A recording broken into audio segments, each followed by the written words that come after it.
Then the Seahawks pulled off a beautiful halfback option that sent number 80, Steve Largent, flat out in the end zone.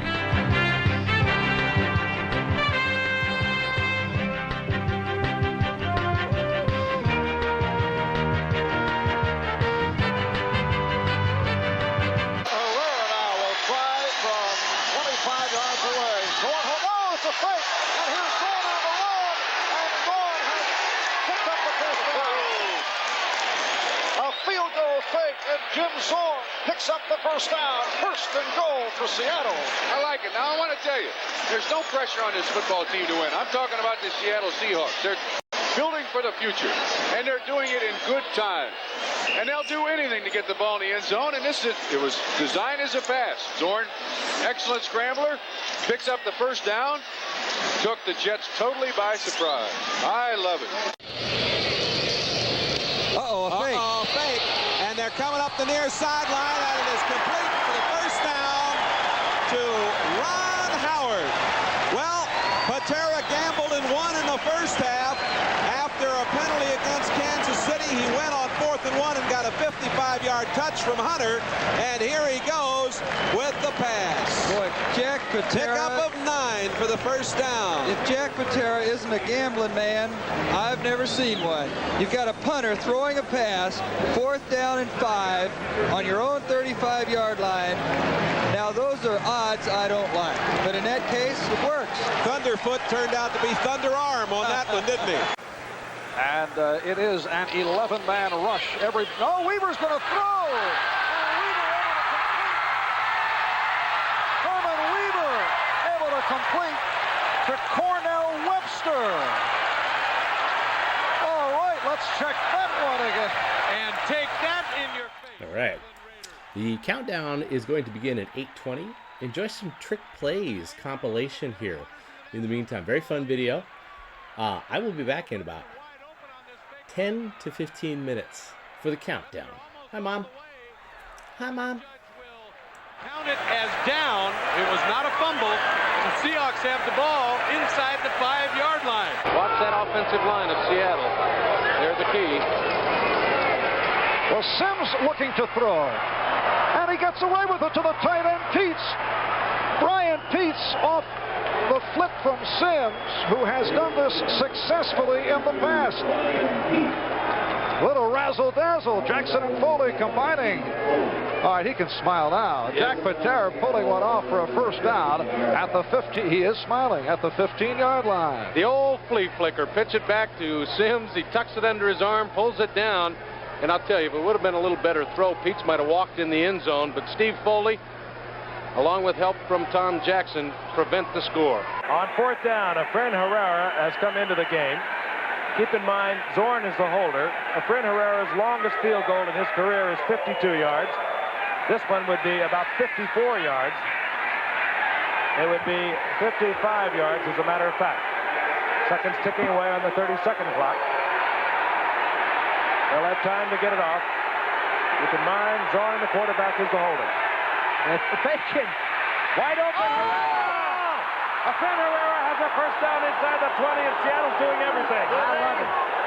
I want to tell you, folks, this is the kind of play pro football needs. Not parody, but enterprise, inventiveness. Watch number 1, Efrain Herrera go right up the middle. Nobody's covering him that far. Zorn puts it right in there. No problem. Efrain Herrera says, I can be a receiver too. All right. Shows you what surprise can do. Instead of the stereotype, the same defenses, the same offenses, the same playbooks, only the numerology different. Jack Patera is giving the nation a lesson in creative football. And the renovations that Art Modell has led here as the prime tenant of this big stadium have totaled 3 times more the construction cost. There's the pass by the left-handed throwing Sherman Smith, the former quarterback, and it's completed to Brian Peets, the tight end, and he is brought down by Oliver Davis, number 21. So Brian Peets comes up with a reception. Sherman Smith a little rusty, throwing like a tank, not only running like one, but the left-hander tosses it out there to Peets, who makes a good grab. We spoke a little earlier about the possibility of that halfback pass, and Coach Patera has been opening up his offense. You'll probably see a few more innovations besides that passing of Smith. Nevertheless, they bought some time now. Weaver, who's had one blocked, is going to pass out of the punt formation to Rival. And Rival was tackled at the 40-yard line. How about those gambles? 3 gambles. 3.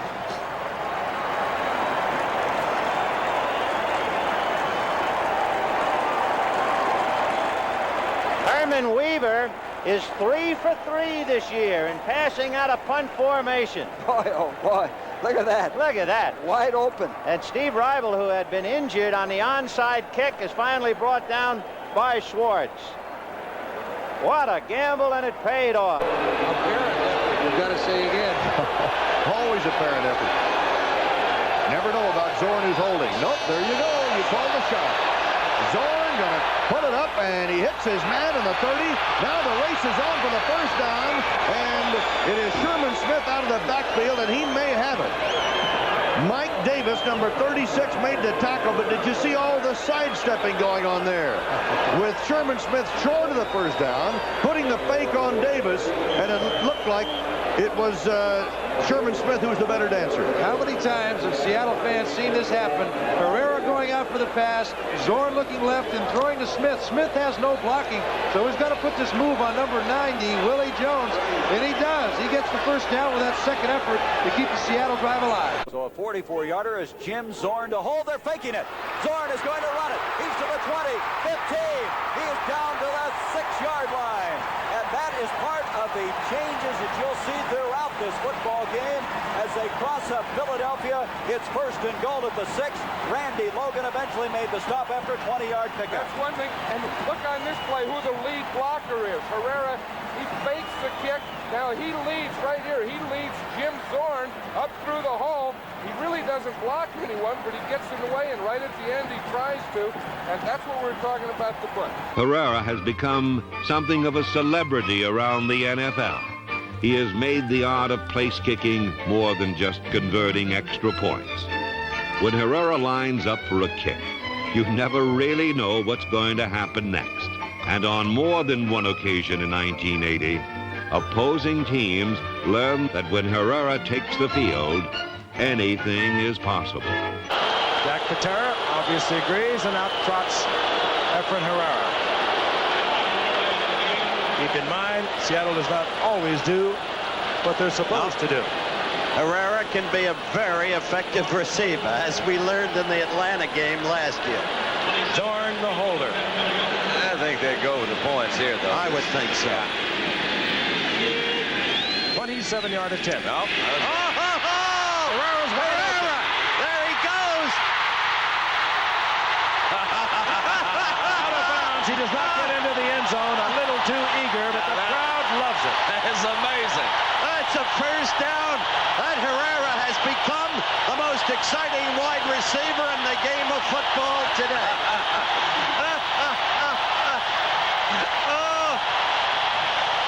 Only on Monday night. It happened in Atlanta, Howard, a year ago. That's Atlanta right. and Seattle, they did the same thing. You would think that the scouting report would have alerted Oakland to watch this dangerous and wily wide receiver. But he's actually learned several new routes, Frank. That's the reason why. Not only that, once, you know what Patera did? Yeah, look, he was out of... You know what Patera did once? He used Herrera as a lead blocker in front of Zorn. And it sold for $1,700. Here's another angle of it. You'll see again, number one, you can tell a receiver by the route that he runs. That's a good pass, as a matter of fact, left-handed. That's called your basic banana route. I love it. Efren Herrera from Guadalajara.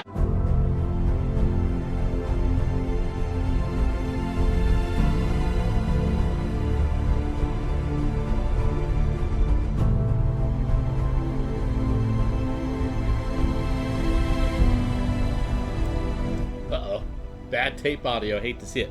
Okay, we're about to start this up. I'm going to start up the countdown here very soon. What up, Camp? What up, Dan? Hi, Mom. About to start this up here. Just a moment. Enjoy some trick plays here. This is a cool video I found. And we're going to get into the countdown here pretty soon.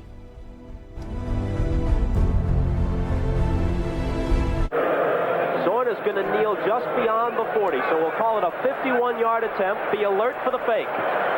with either Zorn or Herrera doing the honors. And here is the fake. Zorn throws. He's got his man. Hughes tripped a little bit. They got the first down. David Hughes made the catch.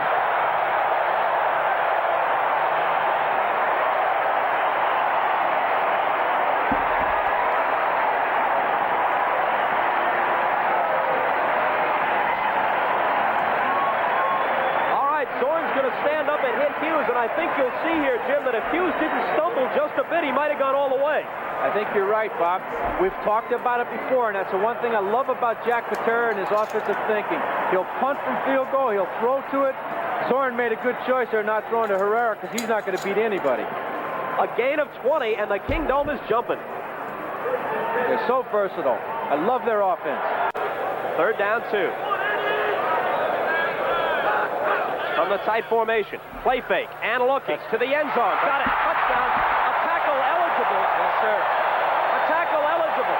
Dennis Boyd made the grab, number 68. A marvelous call by Jimmy Zorn. He had to, Boyd had to check in with the officials. I'm surprised that the Denver Broncos didn't see it.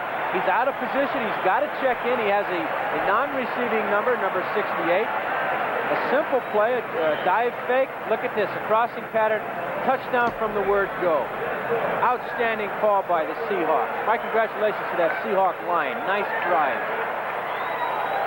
And a very happy Dennis Boyd, the 4th-year man out of Oregon State. 4th and 7, and they're going to go for it. Over it comes, and it's a tackle eligible Steve August, but there's a penalty marker down. Steve August taking it on a tackle eligible, but let's see what the call is.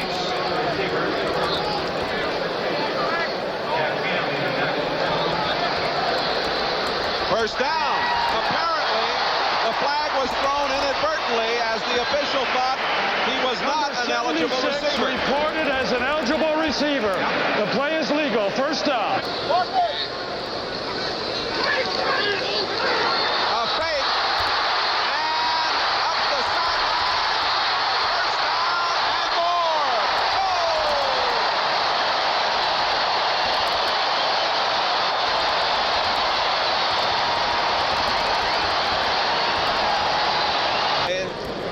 Look again now at this Jeff West return up the sidelines, out of punt formation. Well, there was nobody over on that right side. As Jeff West takes it up there, they had a return going the opposite way, it looked like. And he just took that ball. It was a preconceived play for them. Turned out to be a big one. Efren Herrera on. Jim Zorn is the holder. Art Kuhn is the snapper for Seattle. But Seattle does a variety. All right, getting set up here. Just letting all these hoes know. Let's start this up pretty soon. Thanks for hanging out. I got a fun one for you guys today. Look at this. That one was awesome. That might be my favorite. Let's see it with Mike Tice. Let's see it running back this one. Touchdown Seattle. It was Sherman Smith with a little shovel pass from Zorn. But the key was the decoy they sent out in Efren Herrera. He is marvelous. Look at Jack Patera and Efren. He said, "Boy, you did it just like we threw it up." They ought to put that formation in and use it from anywhere. See Sherman Smith, number 47. Efren, of course, is drawing them all away. The little shovel pass went right in front of Lyndon King, the linebacker. Nobody's there. So easy. So easy. That's great. Crowd love it.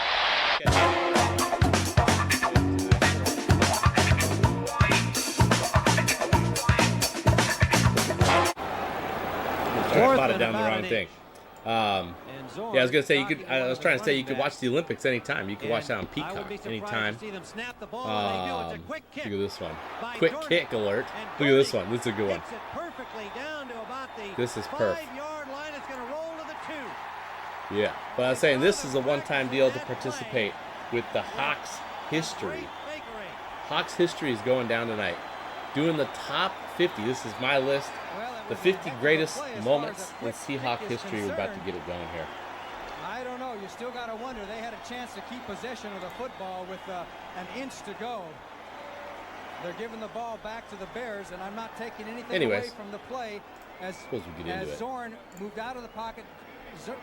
Dornick with that kick, and it took the right bounce, and it put the Bears right behind the 8 ball, but they still gave up the football. Yes, they did. I'm not sure about that Let me, strategy either, but I love the acting on the just get a couple more minutes to get organized. I'm going to get a couple more minutes to get organized here, and then we're going to jump this. We'll be back. 4th and an inch, a performance worthy of Sir Lawrence Olivier. Number 10, Jim Zorn, the quarterback. Watch this. He looks over here. He talks to his running back. He says, hey, move up, move back, whatever, changes the signal, gives him the count, walks over now to the wide receiver saying, you got to play. And then meanwhile, they snap the ball to Dornick, and Dornick makes maybe one of the most perfect quick kicks you've ever seen. They got a Seattle bounce. They roll to the 3-yard line. Perfect execution all around. Well, it was a play that we've had in our playbook for 6 or 7 years, almost since the beginning of the Seahawks, and we've never run it. And I'm lined up off to the right. Part of the ploy is Jim lines up behind the center, looks out to me, hollers my name twice, Largent, Largent, and that's part of the cadence. And then he says, hut. Dan Dornick receives the ball from the center and boots it down, and I run down to cover the punt. Seattle's quick kick put the Bears in a hole from which they never escaped. Once more in 1982, trick plays were a familiar feature of Seahawk games. 43-yarder for Norm Johnson, a fake, and they run it through, and it's a first down. Well, you often will see that from Seattle. And you saw Zorn run the football out of a field goal formation. Well, I don't think it surprised too many people in the stadium. You've got 6 minutes left. They're 2 touchdowns behind. It's 4th and 3, and they're lining up for a field goal. They've been very successful as Seattle in the past in running gimmick plays like that. And it ended appropriately with one of the most exciting games of the season.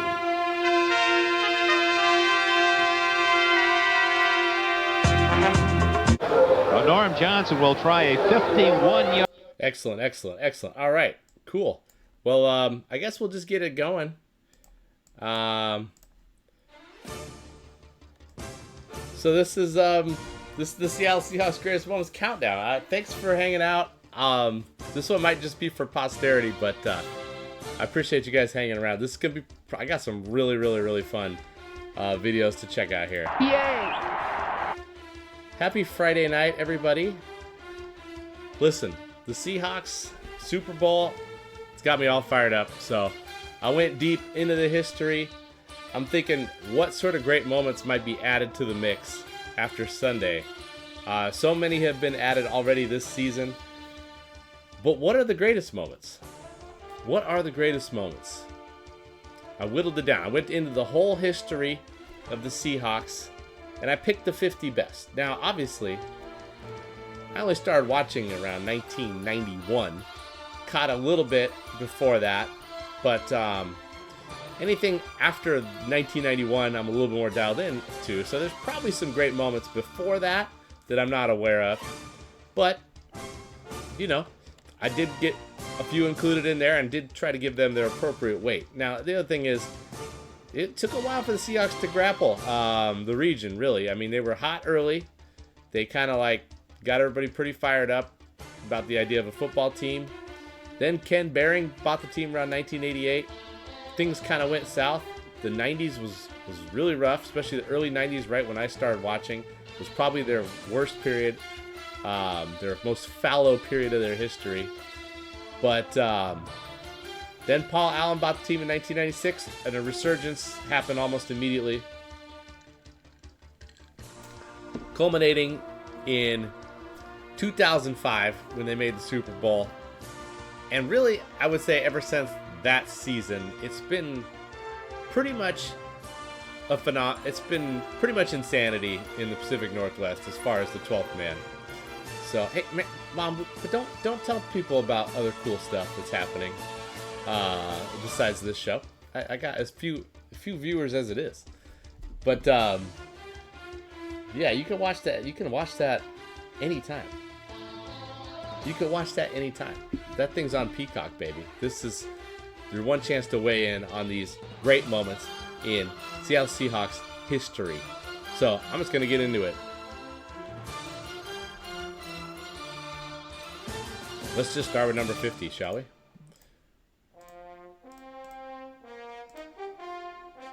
There we go. Seahawks moments. Number 50. All right, so I'm going to announce when the actual moment happens. Now, this first one I decided to set up a little bit. So I was telling you about how the early 90s was pretty weak sauce. Well,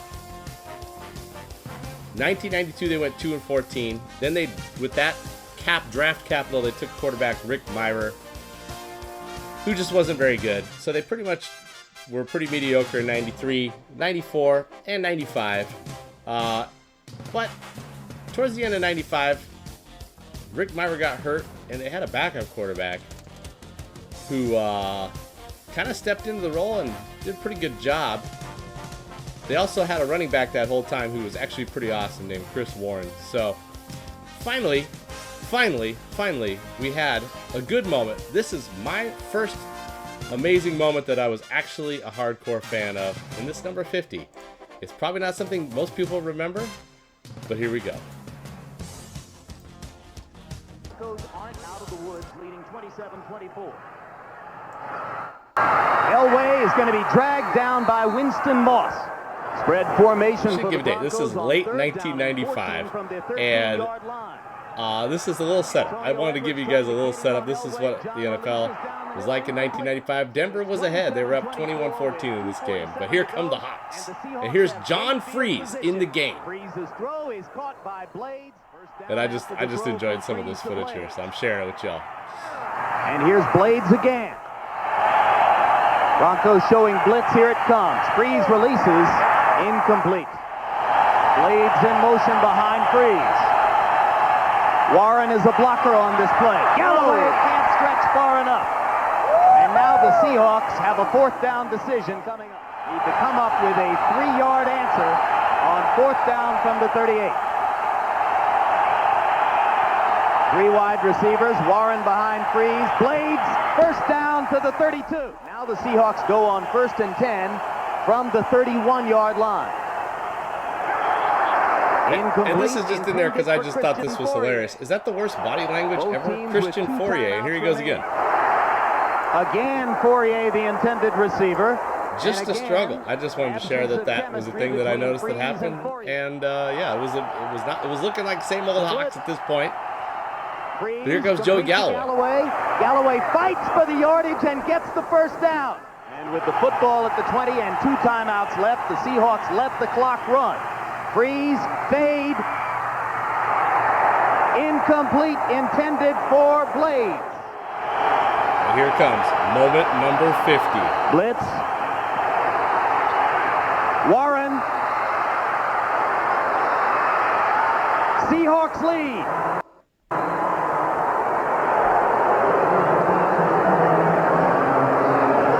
Chris Warren's 5th touchdown of the year against... All right, there you go. There's your number 50 moment right there. Freeze it, baby. There's number 50. That's, wait, hold on. Back to the prime times. Okay, so, basically, that is... Don't expect to see tons of more action from the 90s. It was a fallow period. That ends the run of 0 moments from 1991 to 1994 and early 1995. John Freeze came in, kind of gave us a little... That was a very exciting moment because we had so few awesome victories like that up to that point. All right, let's do the next one.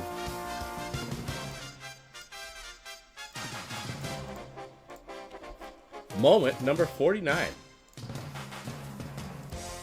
All right, this one, we're going to... Oh, I need the thing with the years. Okay, hold on. What year was this?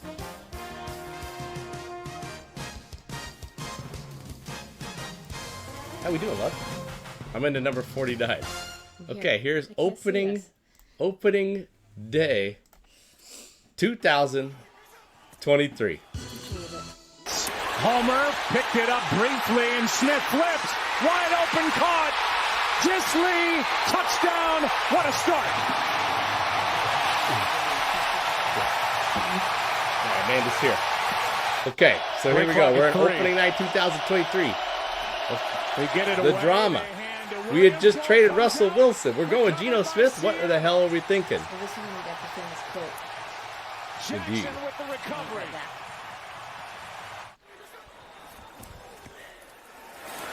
Smith, Parkinson, touchdown, Seattle. Geno.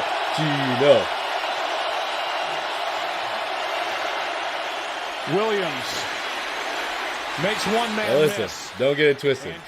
Russell's going to get his love in this countdown, but there was a little bit of, we're a little tired of his antics the last couple seasons with the Hawks. And just some weirdness was happening with him. Very weird at the end of this game. Nate Hackett, the coach. That was moment number 49. That sequence and that missed field goal. The folks you said had written you off, maybe? What did you say to them? Yeah, they wrote me off. I ain't right back, though. That's the problem. I ain't right back. Let's go. All right. All right, there's the number 49. Love it. Number 49. I ain't right back. I gotta figure out how to get this going here. All right, let's keep this music going. Okay, so I gotta load it. Number 49. I ain't right back. Number 48 on the list. Okay. Hold up. Let's go to the other list here. Confusion. All right, we're gonna get this. Okay, now we're gonna get into the heyday. 2013. Wait, hold up. Yeah, this is... I need to get this list right. We're in 2013, the dream season. What up, Carlos? We got a really fun list for you guys. Glad you're here. So, Seahawks are cruising through the 2013 season. Everything's looking good, but this was when the Rams... It kind of seems like ages ago now. Were perpetually shitty. They were just crap for an extended period of time. It's easy to forget this now. The late St. Louis days. But they always played us tough, and they had beat us in 2012, I think, is what happened. And they were just kind of a little bit of a bugaboo.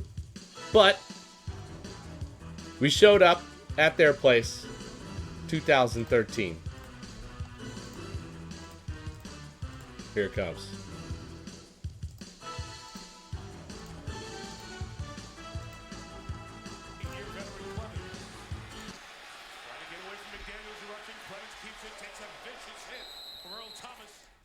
Cardinals with wins, so the winner tonight will make it 3 wins in the division for the NFC West.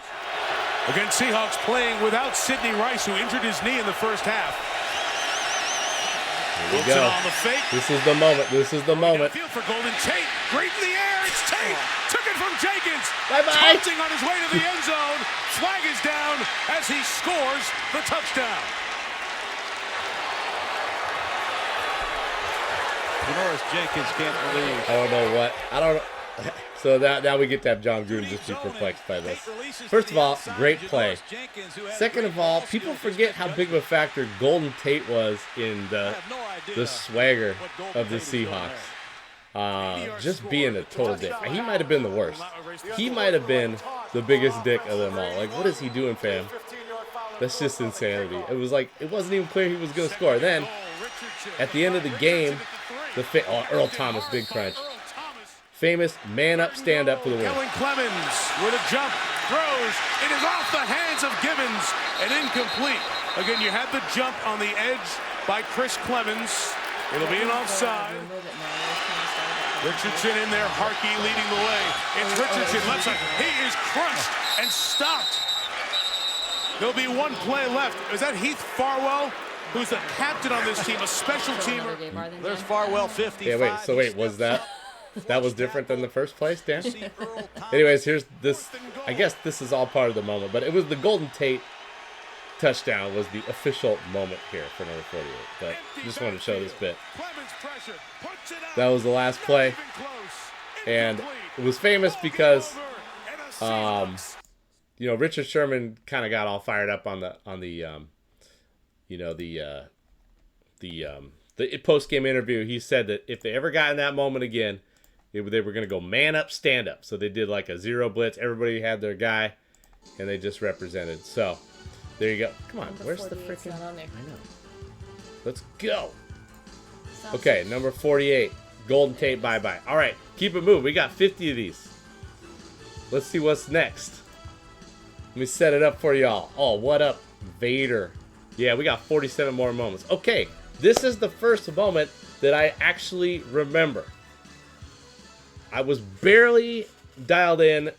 Maybe, I don't know, maybe...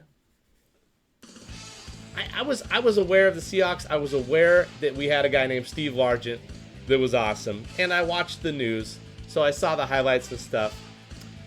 There was a lot of anticipation for this moment. And I was obsessed with this moment. This was great at the time. I got a little flavor for that ass. I gotta get in the groove. You're grooving. Here we go. You're grooving. Oh, it's tiny. Oh, tiny alert. Right. You get a little taste from this one. Down on the run. He's got positive yardage as he's down to the 21-yard line. So the year is 1989. Steve Largent has 99 touchdowns, tied with Don Hudson for most all time. Swanee, what's up, Tay? My man. Thanks for showing up. We got 47 more moments to get to here. This is number 47 on the list. 1989 is the year. Steve Largent has 99 touchdowns. And we're playing the Bengals. We've been stymied so far in the first half in Riverfront Stadium. Eric Thomas making plays. I did. Play on the ball. Watch this right the last minute. We got your boy Ahmad Rashad on the mic, which is pretty dope. And just knocks this ball away. That's an all-pro play right there. That way the receiver doesn't even get a chance to make a play on it. Incomplete pass stops the clock with 61 ticks left in the first half. As you see, 10-0 Bengals. Seattle on the drive. 3rd down and 2 for the first down. From the 21-yard line. Craig, another timing throw. This time it's to Scansey complete. Down to the 13-yard line. And the Seahawks running those out patterns. I thought you guys might enjoy just seeing like Paul Scansey catch a ball. So there's a little lead up here. And you get to hear Ahmad Rashad on the call here. So let's here comes the moment. Number 47, I believe, is right here. First down.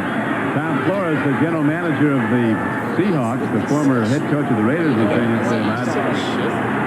nobody gets in a hot streak like Craig, because he said, I know I was on the other side of the ball when we were the Raiders. He said, when he gets hot, he's awful tough to control. He's not had that real hot streak this year. He could be on one right now.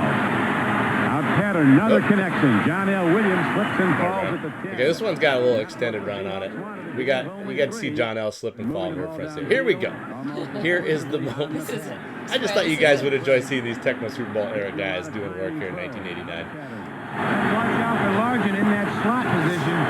That's where he likes to work. Next TD reception by Largent. He goes into the record book as #1 all time. Here's the throw to Largent. Touchdown! He breaks the record and scores the first points of the game for Seattle. So Steve Largent, the all-time receiver in catches and yards, now is the all-timer in touchdown catches. He surpasses the mark set a half-century ago by Don Hudson. His 100th career touchdown catch. In the slot on your right-hand side, just runs right by the linebacker. There's a great... So, two things that made that dope. Number one, it was the most all-time for touchdown receptions. Obviously, that's good enough to be a great moment. But the fact that it was 100. 100. There wasn't many guys. I think only Jim Brown had ever scored over 100 touchdowns to that point. Maybe Walter Payton, I'm not sure. Probably Walter Payton, but 100 touchdowns. That's so crazy. Anyways, there you go. So that's moment number 47. We got to refresh this every time. That's annoying. Come on, you bastards. All right, number 4. Oh, where's my primetime music? Oh, yeah, I got it. Ah! Just hot up and down on there. Yeah, no, it doesn't work that way. Anyway, so here we go. We are 4 down. So let's set up number 46. Hope you guys are enjoying the list. Okay, now we're back to Dude, they're very similar, my man. It's the cuts. That's what it was with Argent. Obviously he knew the game. He had this. Same with JSN, but it was the cuts. The cuts were filthy. It was like their ankles didn't operate the same way as everybody else. Same with JSN. Okay, here we go. Number 46. This was just, I think the game elevates this moment a little bit, but nah, this is actually just an awesome moment. Let's set up the video. Or let's check out the video. But I got a little flavor from this game because this game was wild. Wow!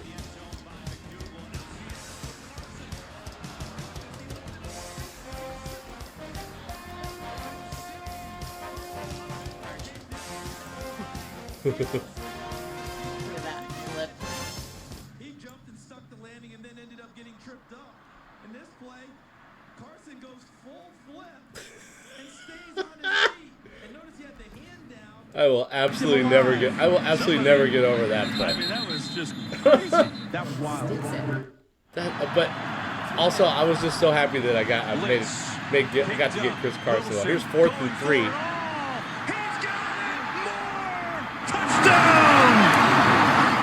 So yeah, this game in general was wild. Every time we play the Panthers, there's a lot of good. No, this was 2000. This is a matchup that you knew that he liked.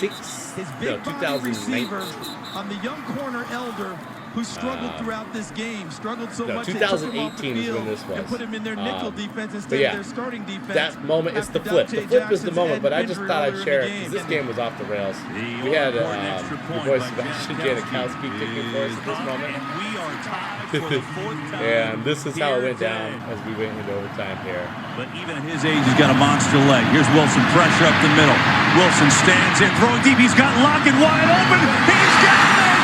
Tyler Lockett got behind the coverage and hauls it in. Janikowski, a chance to be the hero.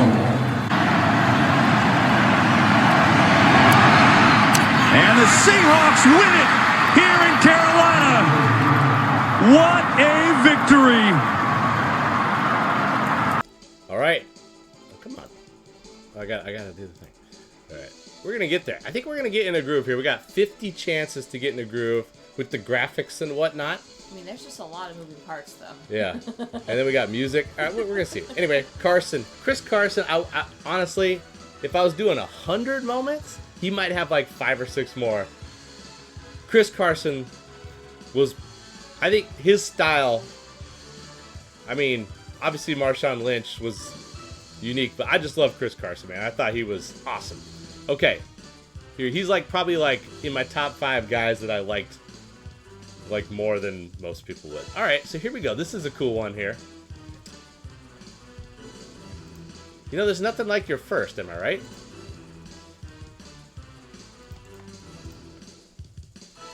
Let's take it back to 1976. Seahawks came out with a lot of energy. You know, that it was very clear from the beginning, right when they started, that they were going to have a great home field advantage and they were going to play above, you know, their ability. That being said, their ability was only so much, and it was tough to get W's. It took until they got to play their fellow expansion team to finally get that victory. Have been signed, but on this day, a new group of heroes would emerge. God, the shoulder pads. Right. And the cream Seems sickle. the defense had done little more than surrender points as fast as the offense scored them. But with the championship of Expansion 76 hanging in the balance, Seattle's defensive unit put together a memorable game-winning effort.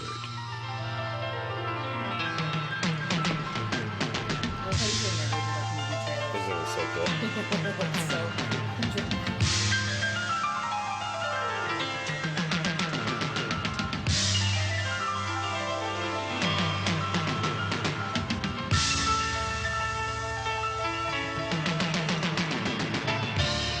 Seattle's defense pulled in the slack as Steve Spurrier's Buccaneer attack could not locate even the smallest hole in the dike. Ed Bradley ranged the entire span of the field, meting out stiff sentences wherever he turned up. The secondary planted its 1976 receiver. Oh hell yeah! What's up, Verlaine? Thanks for checking out the stream, bud. Two key plays. We got the top 50 greatest moments of all time. Led by 3 points as the intense heat began to take its toll on both clubs. With time on the wane, Tampa Bay needed a last-second field goal to send the game into overtime. But Mike Curtis decided he'd had enough. Though you may not see it from this angle, Curtis got a hand on the field goal try. The ball flooded harmlessly toward the uprights and came to rest well short of its mark as the Seahawks won their first regular season NFL contest. Indeed, a moment to remember for a young head coach and his fledgling football team. In years to come, this organization will produce winning efforts on a much more regular basis. But no Seattle Seahawk fan ever will forget the first one. A groundbreaking of sorts, on which future winning season... Right on, right on. Okay, number 45, the first victory, man. Nothing like the first, right? But that was a pretty cool moment, too. We had legendary linebacker Mike Curtis sealing the day for us, getting a fingertip on that thing. Pretty cool. Obviously, he was a cast-off at that point, but still pretty neat. The Seahawks were way better than the Buccaneers from the jump. Buccaneers, expansion Bucs are the worst team ever. So that doesn't say much, but... Okay, this next one. This is the first... This is kind of like that last one. Now, most of the moments on this countdown are just moments. Just like a play that made you stand up and cheer or feel some type of way. This next one is kind of just like that last one. It's just a special game. 2008.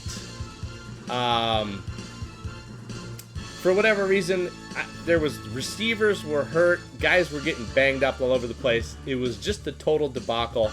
The team was a little on the old. The young guys maybe weren't really pulling their weight. We had drafted guys like Aaron Curry that sucked.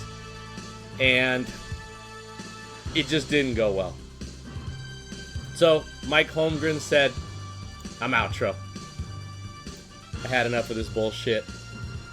But he said it before the season was over. So that meant that we got to give him a send-off. And the football gods delivered an absolutely epic setting for it in the last home game of 2009 as the playoff-bound Brett Favre-led New York Jets came to town. This is moment number 44. It's really just the whole thing.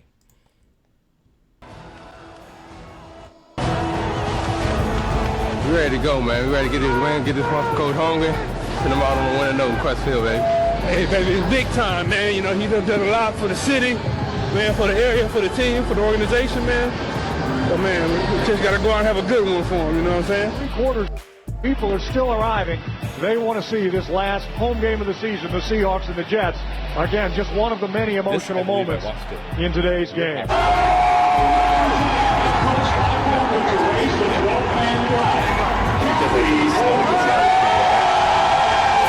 We'll go out of the shotgun this time on 3rd and 7. In Seattle, I'm pretty sure I was stuck at Amanda's place in Bellevue because we decided we didn't want to drive home for this. Favre looks, throws, underthrows, ball picked up on the far side of the field by the Seahawks. It's Josh Wilson who makes a great play on the ball, picks it off, and I believe about the 45-yard line, and it'll be Seahawks for Wallace and company. 3 wide receivers. Ingram slots to the left side. Wallace drops back, scrambles out to the left. Or 2008. Yeah, so Seneca Wallace is in for Matt Hasselbeck. We were so banged up. It was an absolutely brutal season. We had lost like 5 in a row before this game. 86, not 84. Sliding to the ground, makes the catch. At about the 3, maybe the 2-yard line. A nice catch by the It was the most snow that Seattle had gotten in 10 years. Duck it in the backfield. Play fake. Wallace looks, throws over the top. Ball is gone. Touchdown Seahawks. John Carlson in the corner of the end zone. A beautiful touch pass by Seneca Wallace. 3rd and 7. Favre out of the shotgun. Here comes the blitz. Favre is going to go down. And Brett Favre, Hall of Famer though he will be, never had Jets at their own 20-yard line. A 3-man rush, no, a 4-man rush for Seattle. Favre pumps once, again under pressure. Fires one deep over the middle into traffic for Coles. He battles for it, and it's knocked away. And the Jets turn it over on downs. Kelly Jennings there in coverage, and it'll be 1st and 10 inside the red zone for Seattle with 2 minutes and 12 seconds to go. Jeff Robinson to John Ryan, the holder. There's the snap, the spot. The kick is up by Lindamari. It's plenty long, and it is good. 1st and 10 at the 45 of Seattle. Favre again throws one deep up the right seam, and that pass intended for Kochery, intercepted. Picked off at the 15-yard line, and that will once and for all kill the Jet hopes today. Mike Holmgren wins in his final game at Quest Field. And the Jets fly home out of 1st place in the AFC.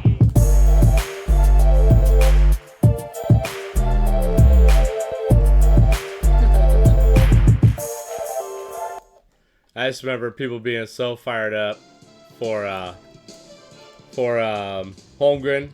You know, just like, you just did a great, you know, just, it's pretty cool that a guy gets to have a send-off like that. And we blasted Brett Favre in the Jets. The Brett Favre-led Jets era kind of collapsed on that day. And it was, we just don't get many snow games in Seattle, so that was exciting also. And it just proves that, like, and we've experienced this a lot, not recently, but this is why the NFL is the best. Every game could be a special moment. Even if your team is having a historically shitty year, you can get up for that one day and beat a playoff-bound team, and it could be one of the all-time great moments, as this one was right here, number 44. All right, on to number 43. Let's see what it is. All right. Okay, so the year is 2022. Just 3 years ago. The scenario. Last day of the year. The Rams are shitty. Doesn't happen very often in the Sean McVay era, but they were shitty in 2023. And they had signed Baker Mayfield away from Carolina inexplicably. He was just available. And they were giving us fits. It was the last day of the year. We had to win and have the Packers get beat by the Detroit Lions to make the playoffs. And guess what? This scenario played out.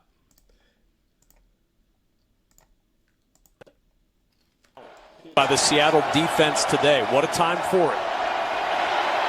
4th and 2. And this game was just complete. So I shared some. So we got Mark Sanchez on the call here, and I just wanted to share some of the craziness of this game. It'll go over Lockett's head, and it's going to die and then trickle into the end zone for the touchback. Could slow down. Too much momentum for Robert Rochelle. Okay, here we go. No timeouts. Give me some positive yards on this first one. A quick, easy completion. Myers' career long is 61. Yep. First one is to Cade Johnson, his first catch. And Johnson, the former Jackrabbit of South This has nothing to do. This has very little to do with the moment. I just wanted to share it because I found it. And this is just Mark Sanchez was just on one this night. This week, Smith going to step up and run, make a beeline for the sideline, switching will, and Gino showing the speed, and then a big pop by Ramsey is a flag. Oh, DK, get out of there! He's got to get out of there. And the flop. Did you see that? Shout out World Cup. Gino with the big run. Look at, but Ramsey's just kind of standing there. You know, Gino does a good job actually of running into him. Ramsey just stays there. And then Metcalf gets away with one, putting his fingers in his face mask. And then Ramsey with the flop. Just bringing people. DK, he's got to get off the field. What's he doing? So is this the moment? This is the moment that we clinch a playoff berth, right? He ran back out on the field to go fight Ramsey. I mean, bro, come on. You got the game in the balance here. There's no time for that. 46-yard try, and the Rams are going to use their final timeout. 46-yard try for the win and for playoff life. Dixon the holder. The snap is down. The kick is on the way, and it is off the upright. It is off the right upright. Get out of here. Myers doinks it off the upright. And it's overtime in Seattle. Dude, that was a classic Randy. You guys. Penetrate immediately. Powell's supposed to get that ball. I just want to share some of this because this game was drunk as hell. Look at this play. What the fudge? Baker just tucks it again, and the crowd's all over it. It's getting loud.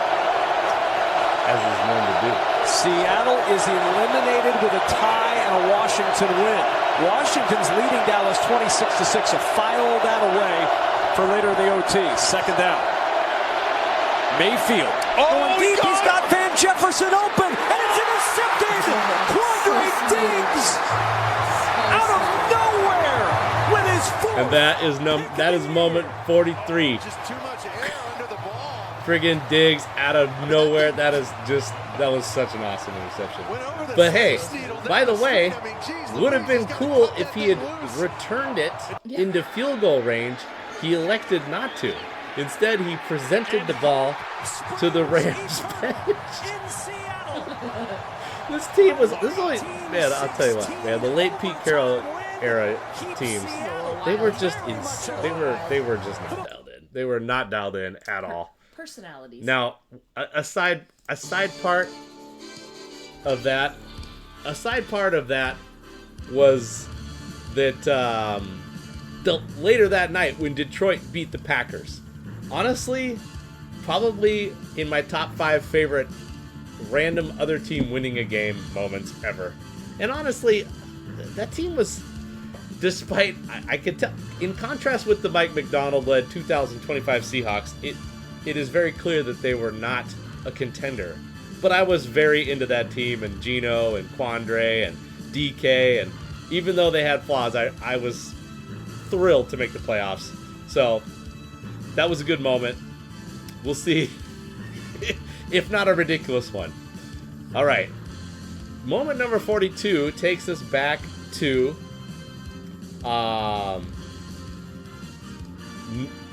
Carlos. Stay tuned, Betty. Lerone Games is fam. He's a fan of the channel.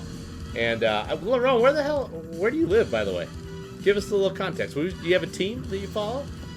Feel free to chime in. It's all good. Or not.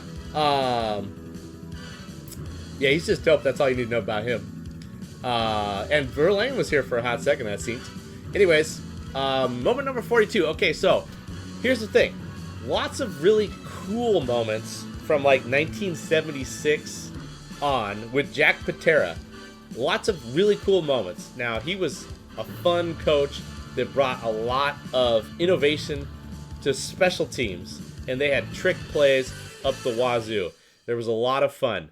Could have put a bunch of them on here, but you know, there just wasn't a lot of like big historic wins. They went 9-7 a couple times, which was super dope for where they were at that moment. Jim Zorn was super exciting at quarterback. Steve Largent was one of the best ever. They had added they had guys like Dave Brown and Kenny Easley on defense that brought a lot of excitement to the party. Here's the one play really from that era that made the cut. So this is moment number 42. And this is somewhat enhanced by the involvement of Howard Cosell. Here's your moment number 42.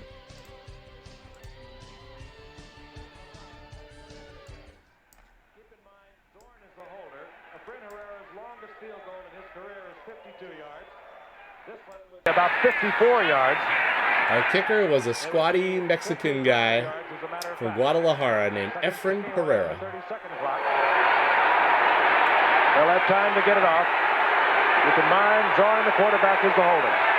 That's the Bacon. Wide open. Efren Herrera has a first down inside the 20, and Seattle's doing everything. I love it. I want to tell you, folks, this is the kind of play pro football needs. Not parody, but enterprise, inventiveness. Watch number 1, Jim Zorn. Efren Herrera go right up the middle. Nobody is covering him. Zorn puts it right in there. No problem. I have never seen anybody run a play even somewhat similar to that. The kicker runs up the middle, and the holder throws it to him. That might be one of the best fakes ever. Playbooks, only the numerology different. Jack Patera is giving the nation a lesson in creative football. All right, there's your moment number 42. Hold up. Let's see it. Herrera, yeah. So Herrera magic, and he became a celebrity. It was Monday Night Football, and he became a celebrity, but he had already kind of had a couple moments like similar in nature to that, and then he had a bunch more, and they had another crazy play when they were on national TV like the next year too. They had a play where they ran him as a lead blocker. Then they used him as a decoy. It was awesome, and that's what he looked like. He was like 5'8", didn't really look like his body was appropriately, dispersed. But anyways, it was awesome. That was really cool. Okay, our next moment. How we doing? Taking us to I'm gonna try to pick up the pace a little bit, I guess, but I don't know. Number 41 takes us to the year 2012. Me and Amanda, I think, watched this game live from Smith's Tavern. Possibly. In Brooklyn. Oh, from Smith's, not the yeah, not the place on the Upper East Side. Yeah. Oh, from Smith's. Oh, with the gang. Yeah, and once again, I just have a lot of context from the game, which was kind of drunk. Here we go.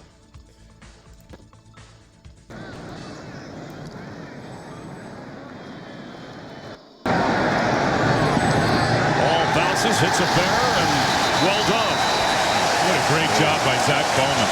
Not exactly maybe how you planned it. On the line of scrimmage and not retreat. You get a holding call here or a penalty, it's going to give Chicago 2 points.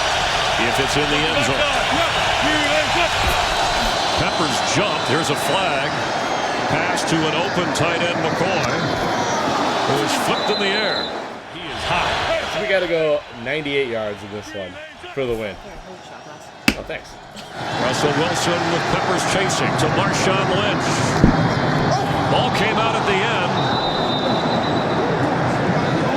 Tillman's incredible with that see ball, get ball tactic. 7 forced fumbles this year for Charles Tillman. As Marshawn Lynch has a first down, weaving his way across the 31-yard line.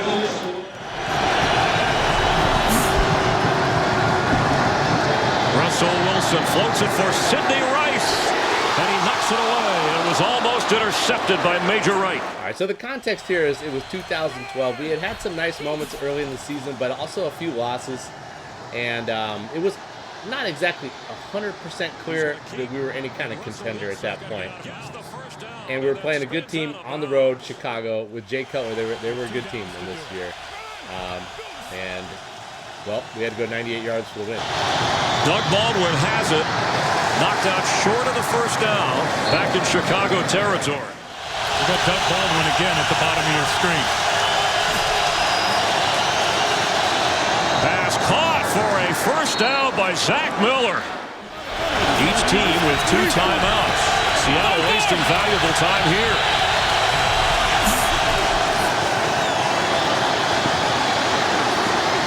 On the run, Sidney Rice with a catch inside the 15 of Chicago. Also, I feel like Sidney Rice is kind of a slept-on character because he wasn't there in 2013, but he was pretty fucking dope in 2012. At the bottom of your screen. Tate has it. He's running inside the 5. He leaps. Touchdown, Seahawks.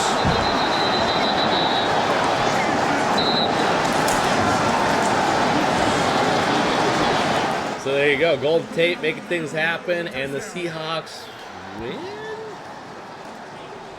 24 seconds left. That's probably game, right? We just pulled off an awesome victory. After we wrap up here.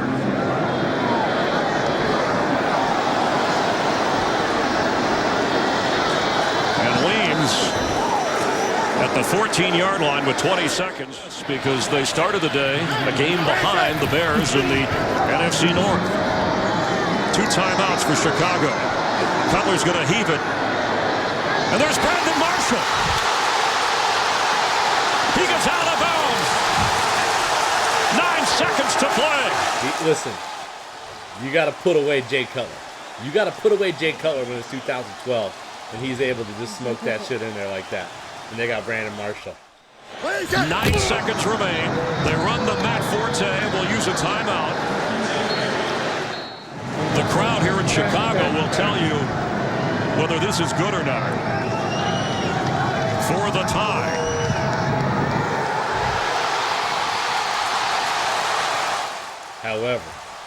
However, now this I gotta say at this moment I'm thinking, well, I like our team. It's exciting. Our rookie quarterback we got something going here. This is great. But I'm not really thinking like, I'm thinking like, okay, we might not make the playoffs. Like, you know, I'm not getting too fired up. Then this happened. Has not been good today.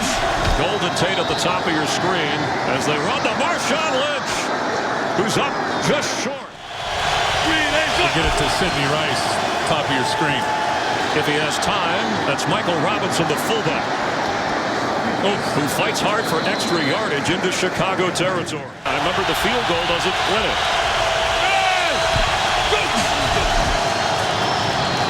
Russell Wilson has a first down.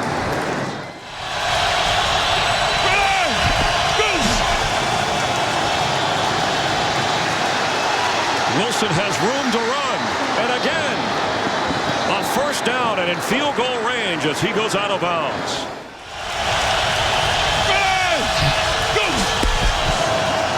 Russell Wilson has it to his left. Throws, and sideline catch is made by Doug Baldwin. For a Seahawks. All right, here we go. Moment number 41. Russell Wilson throws. Sidney Rice. Game over.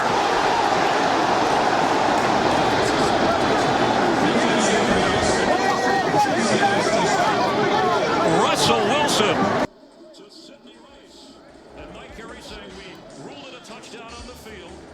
Sidney Rice just got absolutely blasted. I hope he's all right. If he had that ball in his hand as he crossed the goal line, this game is over. Drop the ball because you got knocked out. Yeah, I don't know. He made it over the line, and we won. It was crazy. A crazy game, and I think just remember just being exhilarated after that game, knowing that we have a quarterback that is unflappable. You know, even in a crazy game where, you know, Jay Cutler is coming back doing crazy shit, he can come through in the clutch and deliver a big moment.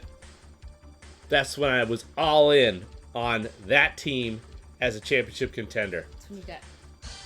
And then we probably got hammered. I had a Russell Wilson. I bought a Russell Wilson jersey before he was named starter. I think that was one of my all-time great calls.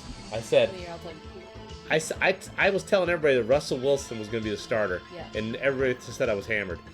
As soon as I had watched him in college at Wisconsin, and I was like all in on Russell Wilson. To be fair, it was like the knockoff China jersey, but you still got a jersey. I did. It was knockoff as fuck. It looked pretty decent though. Yeah, he by the way, Sidney Rice was totally okay after that. He just got pizzopped. He was aight. He looked like he got knocked out. He was aight. For a hot second. Okay. In my professional opinion. That was 2012. Rewind.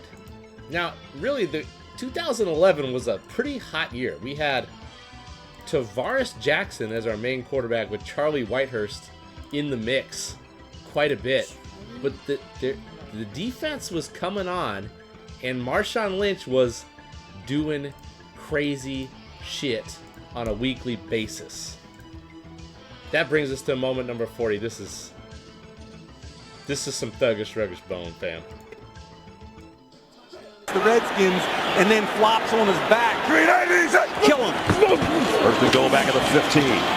Lynch not going to get anything. Well, maybe second effort. He comes out the back of it, and he's in. Touchdown.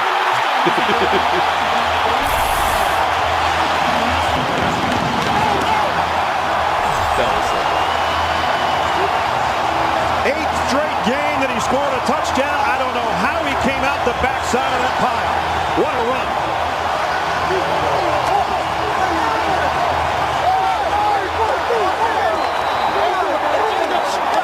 reminiscent, not as long as the run in the playoffs a year ago against New Orleans, but the effort was the same. He ran through the arm tackle of Jamar Chaney, pushed the pile, and scored. Koshka in for the point after. So this was a Thursday night football game. I just remember being super hyped for this, and the Seahawks had kind of a little bit of momentum. There was even a little thought that always gave him a pack of Skittles that he eats during the game after touchdowns. Well, there you go. Yeah. It's Skittles time. You're never too old for Skittles. I think that's when we got introduced to the Skittles, honestly. But I just remember thinking, like, you know, like, they could make a run and maybe even make the playoffs. And they did make a run. They did not make the playoffs in 2011, but they faux show made a run. And I also love how he was being like fed the Skittles by like a coach. that was weird. Anyway, so that was number 40. Just a dope run. Beast mode, Thursday night football on Philadelphia. That was when Philadelphia had Vince Young starting, if you guys remember that era at all. Okay, this next moment is a rare 1990s moment.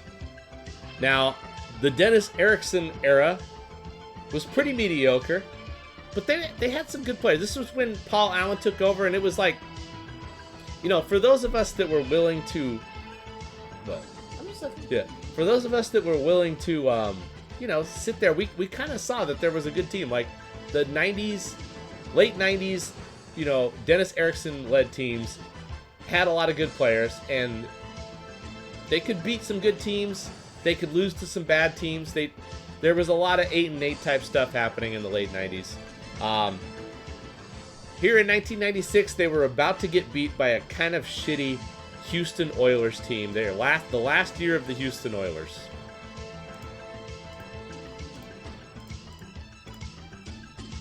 They were about to be beat. But then, drama. You've worked hard. You know you've done everything you can, but you also realize, like you said, Aldo Greco's the kicker, and that you're well within his range of high probability, and that's something that really can get to you mentally at this point in the game. Time permitting, following this game, we will be switching you to Foxborough for the conclusion of the Dolphins and Patriots. The score here in Seattle tied at 16. Al Del Greco already has 3 field goals. And warming up on the sidelines for a potential game winner. Third down and short. Eddie George trying to pick up the first down, and he may be short again. I believe this was Eddie George's rookie year. Here comes Del Greco. So yeah, Jeff Fisher. I mean, this was the last year of Houston. They were not good. They still, you know, like, they kind of became good like as soon as they got to Tennessee, but this year was a struggle bus. Al Del Greco apparently was. This is not technical Super Bowl Al Del Greco. He was actually apparently pretty good in 1996. They're talking him up like he's dope. Here's your boy Reggie Roby punting. As the holder. Let's go. Greco is done. 23 of 26 this season. This a potential game winner from 37. Block! Oh! And that is Robert Blackman going the distance. Do you believe it?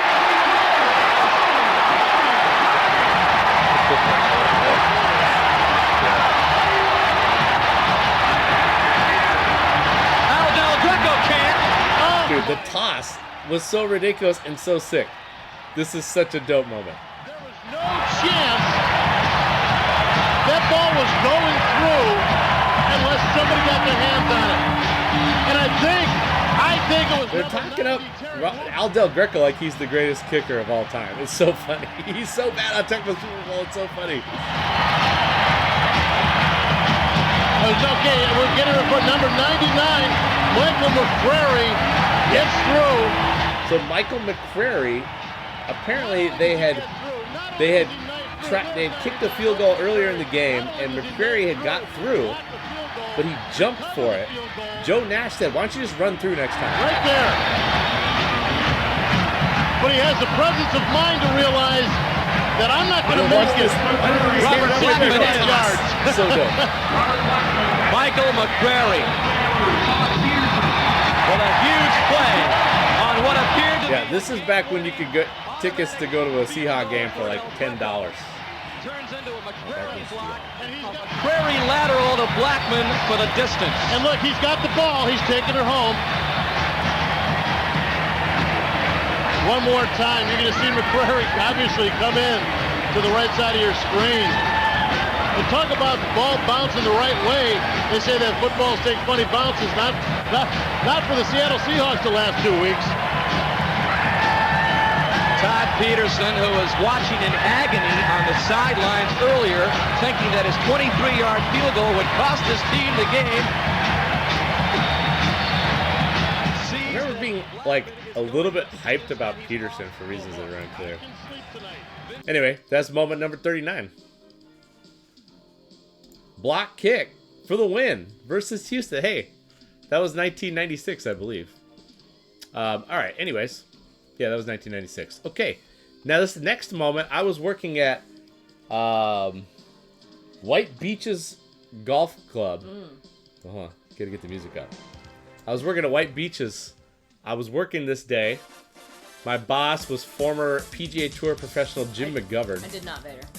And he was a big Giants fan, and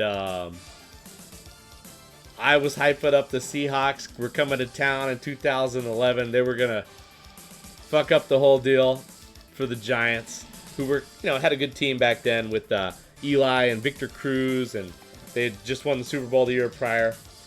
And I was like, nah, Chaz Whitehurst is gonna come in and fuck up the whole scene, baby. Chaz. And he just was like, just couldn't believe I was even mentioning the name Charlie Whitehurst ever. We also had a rookie. We had a rookie on the team that nobody really knew about coming out of college. His name... Was this also the guy that thought that... Here he is. Oh, Norway was Asia? No. Oh, no, not that guy. This guy was awesome. We had a guy named Doug Baldwin, who nobody knew about coming out of college. He was rocking number 15 here in his rookie year.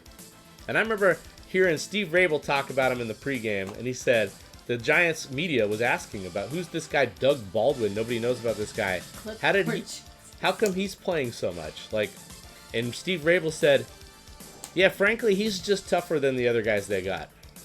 When Steve Rabel said he's just tougher than the other guys they got, I was like, okay, so this Doug Baldwin, I'm in on Doug Baldwin. Anyways, here's number 38.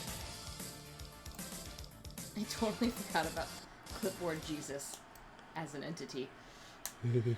Pump fake wide open, a touchdown to Baldwin.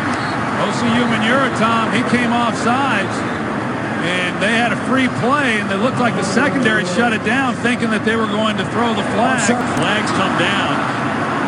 That'll be against the Giants. False start offense, number 50. Yeah, fast forward to they made it all the way down the field, and then they got a false start. Because... It should be noted they continue to this is me going up against I'm hanging out with a bunch of Giants fans on this day, and they're so angry at me because I'm like, yeah, Charlie Whitehurst, let's fucking go. Doug Baldwin, yeah.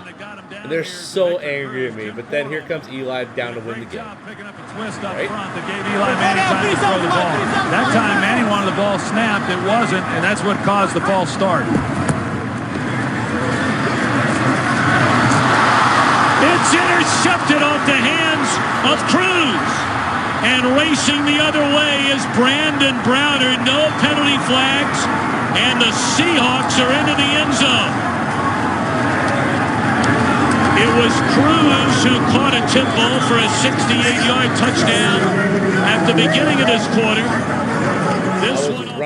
I was running around the pro shop. I was so fired up. This one, I had a hard time ranking that one. I felt like that one personally was way higher for me, but I put it down here at number 38.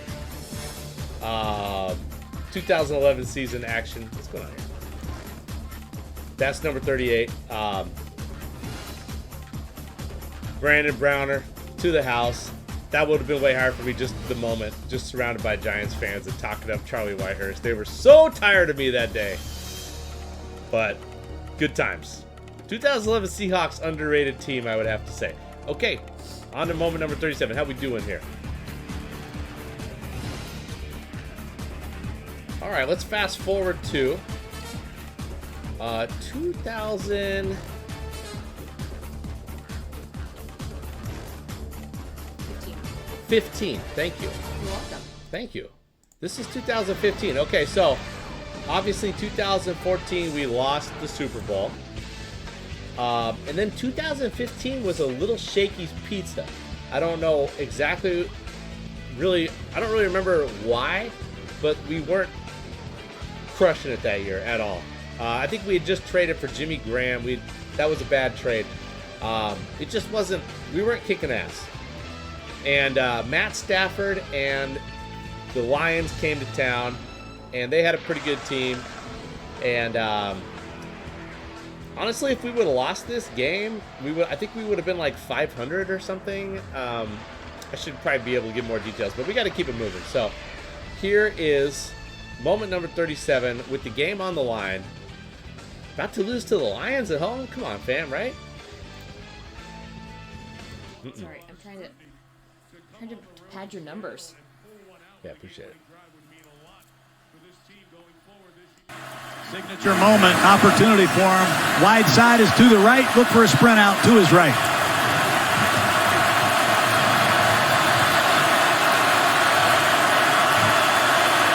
Third and a long yard, and they're going to throw. Stafford complete. Calvin Johnson to the end zone, fumbles it, and it goes out of bounds. It'll be a touchback if he didn't break the play. And it's ruled a touchback. Now a conversation. Ruling on the field is a runner fumbled the ball prior to the goal line. It went out of the end zone. It is a touchback. Seattle's ball, first down. And it's going to be that. Ball is hit and coming out also, before. shout out to Earl Thomas for hitting the fuck out of him. And then Cam comes in. To knock it out of the back of the end zone. Is seriously one of the all-time greats. He did this on a regular basis. Came up with the key play in the key moment. He wasn't all about just hitting people. He was a good football player. They have saved Seattle season, Mike. Awesome. And Saved the Calvin day. Johnson, Saved the season for the Seahawks. Extending the ball for pay dirt cost him dearly. Yeah, Golden Tate involved as well.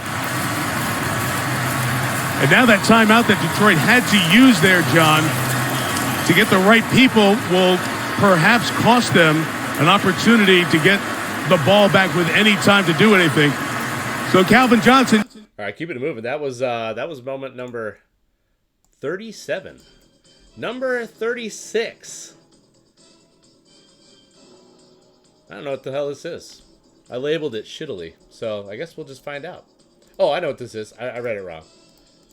You read it wrong or you wrote it wrong? Okay, hold on. Wait. Number 30. Yeah. So this is a moment. This is a very recent moment. These moments are extremely hard. Sorry, the music. Gotta get the music in there. All right, so these moments are extremely hard to put in context. Now, Sunday might elevate this moment. Right now, I got it at 36. It could very well be top 15 at some point as perspective changes over the years. But here's where I got it for now. There's Julian supporting that, so it gets Stafford to the right side, and Nakua really can't spring free. Maybe he's got a shot at the front of the end zone.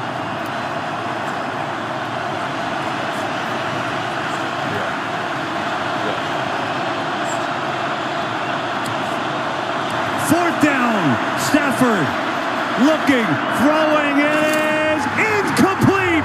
Seattle takes over.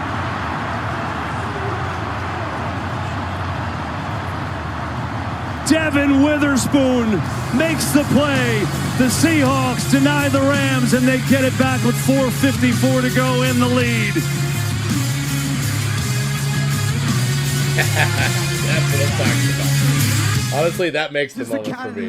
Just Sean McVay. But look at this was not a bust at all. This is DeMarcus Lawrence being one of the great players in the NFL today. And then him deciding he's going to try Devin Witherspoon with number 18. Get the fuck out of here. Well, they're going to blanket Stafford. a lot of those receivers. I saw McVay running down the sideline, wondering if he thought he had the right call, and then he just decided to ride. Carlos, were you at the game? This is 2025, fam. This was like 2 weeks. This was last week. This was a week and a half ago.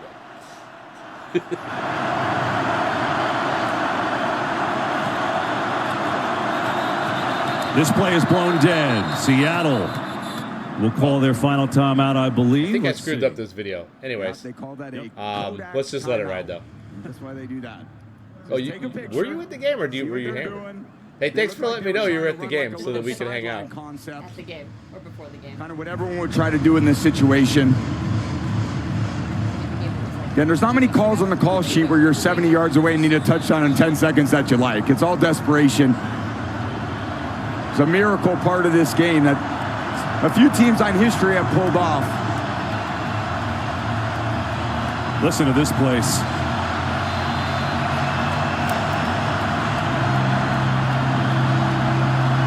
Carlos, I'm glad you're here because 2 moments coming up. You're the reason it made it so far high on the list. 8 seconds left. Loading up near side. Nakua, is he out of bounds? Oh, my God. With 3 seconds. They're going to run the clock. That's going to do it. The Seahawks soar to Super Bowl 60.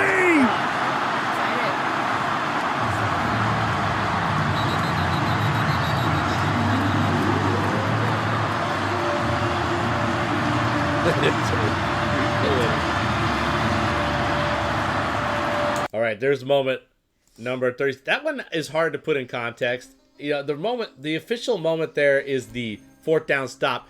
The most favorite play about that is DeMarcus Lawrence just making an awesome play. So cool. Man, just, yeah, hard to put in perspective. I feel like if this team pulls it off, it's going to go down as like, it's just hard to put in perspective. This versus the 2013 team. I really like this team. I really like this coach. I really like these players. What a moment. And we got to be there for this one. So that elevates it. Trying to put it in perspective, I put it only at number 36 for now. Okay. Next moment. The year is 2024. Pretty good season.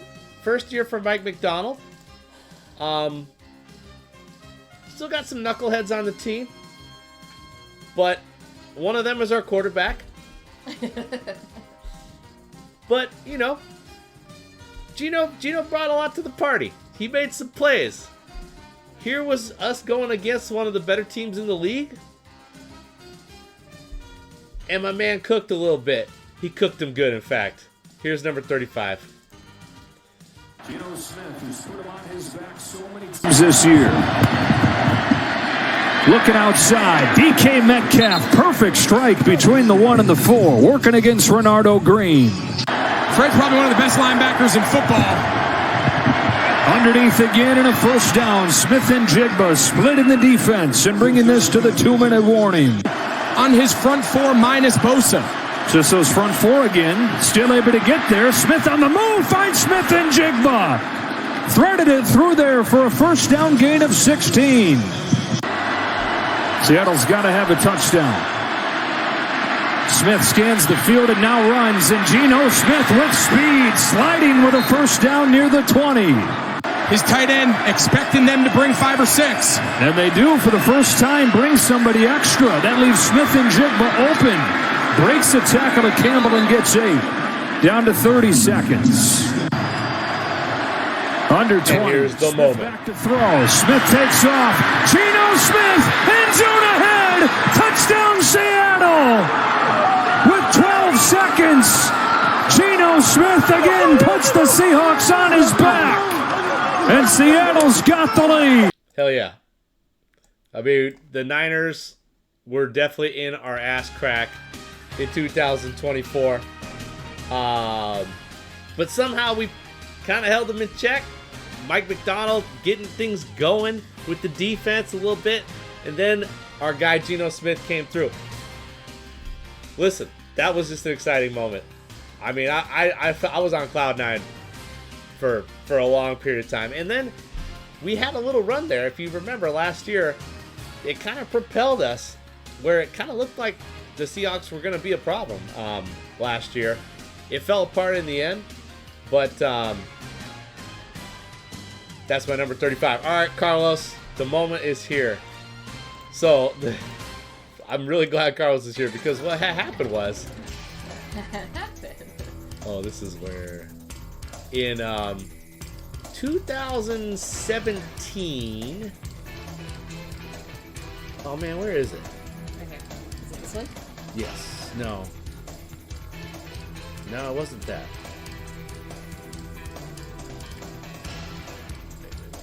What's that?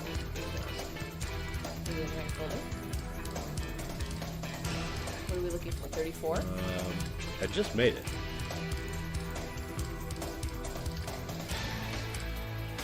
Hold on. Can't find my shit. Hold on.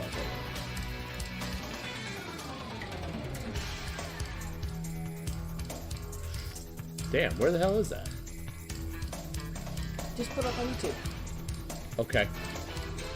No, I made a video for this. Okay, well. How long are you gonna look for? Not for very long.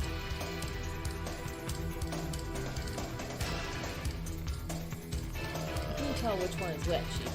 Well, that's hard, basically. See, Vader, this is why I can't take shots, too. Maybe I went in the wrong folder.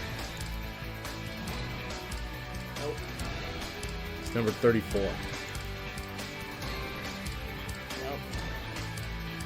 Nope.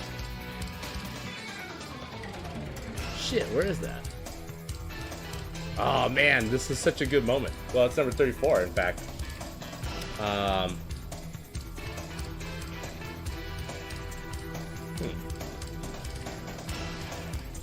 Did you label it 34? That's the well. You can search for it.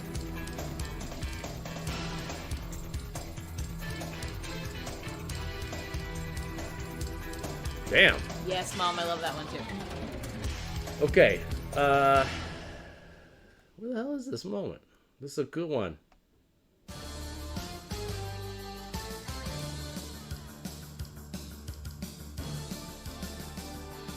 Maybe it's incorrectly here.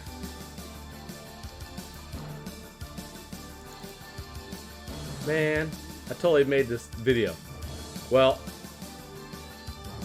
this sucks because Carlos is here.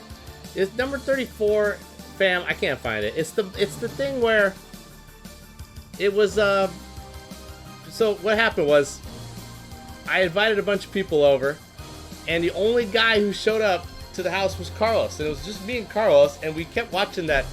Remember when they had Techno Thursdays? We kept watching that video before the game, and we got so hyped up. And then every time something cool happened, we played. Oh, here.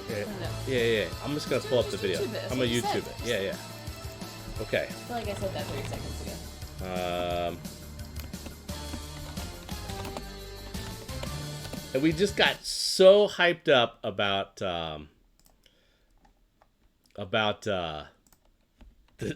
what was that techno song that they were listening to? Oh boy. It was, and then remember who was the guy McCarthy who was like,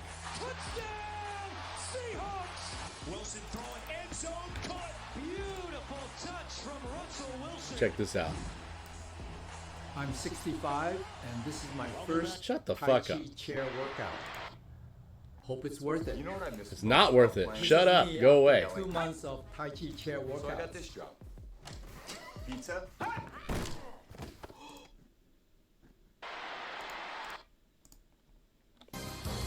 Yeah, the snake one. Yeah, the snake one. All right, so that takes us to the end of the game. Let's see if we can. Time pick. He's out of bounds at the 8. So hey, we're playing Texas, 2017. Can you guys see this? After this play, Kevin. Second down and 6.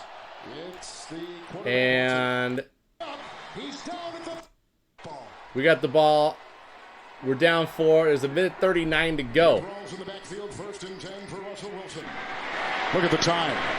Sidestepping and throwing. Richardson, what a catch! Beating Gilchrist, bouncing back up. He's down at the 33. sprints to the middle of the field to help the official spot the ball. Good alert play by Lockett. 19-yard gain down to the 18-yard line. 1st and 10. Ball's in the backfield. Wilson caught, touchdown! Graham!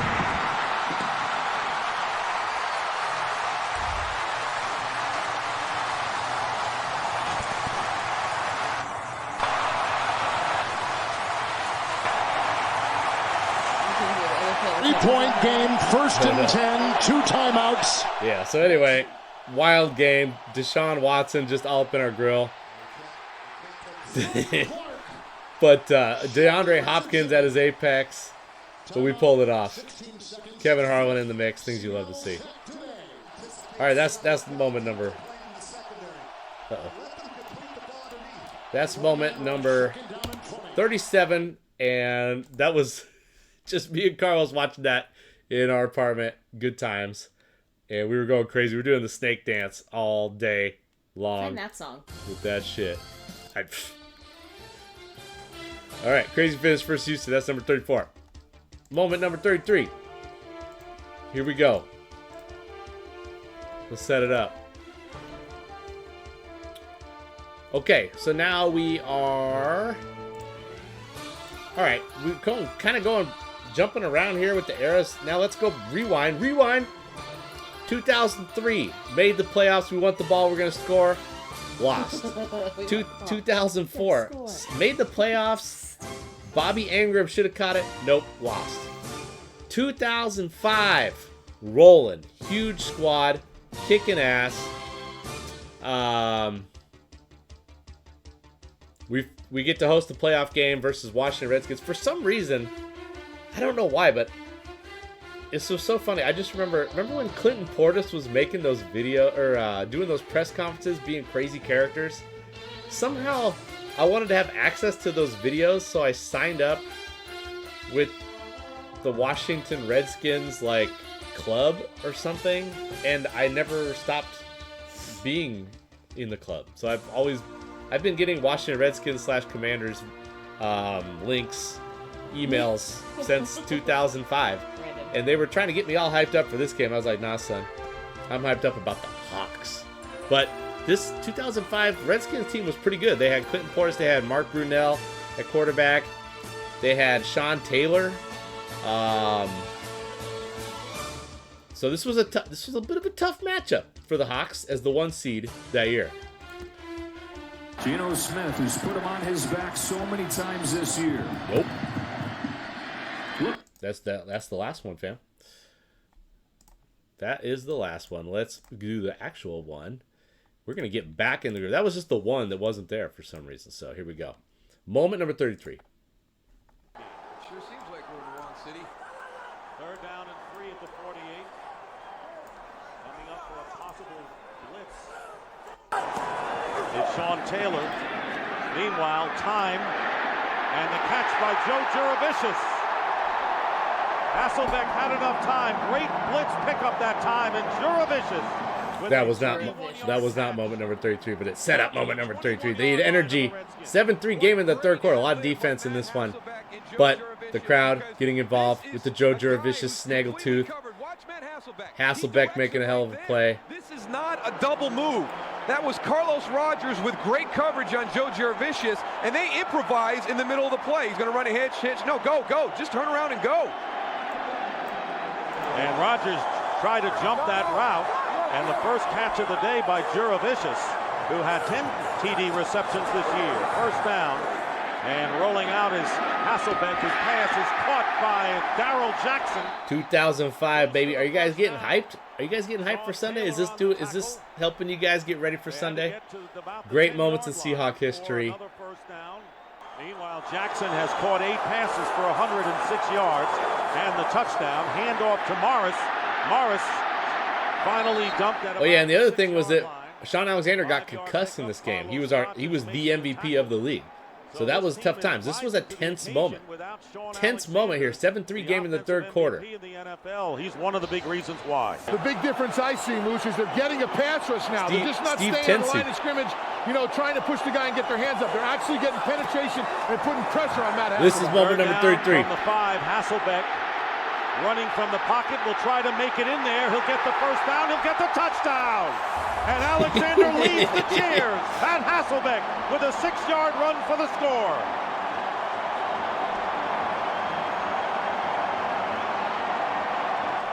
Get some energy. Get some juice. Dude. The moment number 3. This angle though. On his shoulders in the second half, he responded with this touchdown drive. He has matured so much in the last few years. As a quarterback, actually as a person, I believe. There's a player down. Sean Alexander, you dipshit. All right, now that's number 33. 2005, of course, we would win that game and go on to play the Carolina Panthers in the NFC Championship. All right, this one doesn't have like a ton of like, this wasn't so much of like what was going on with the team. This is just a dope play. Number 32 is just a dope play.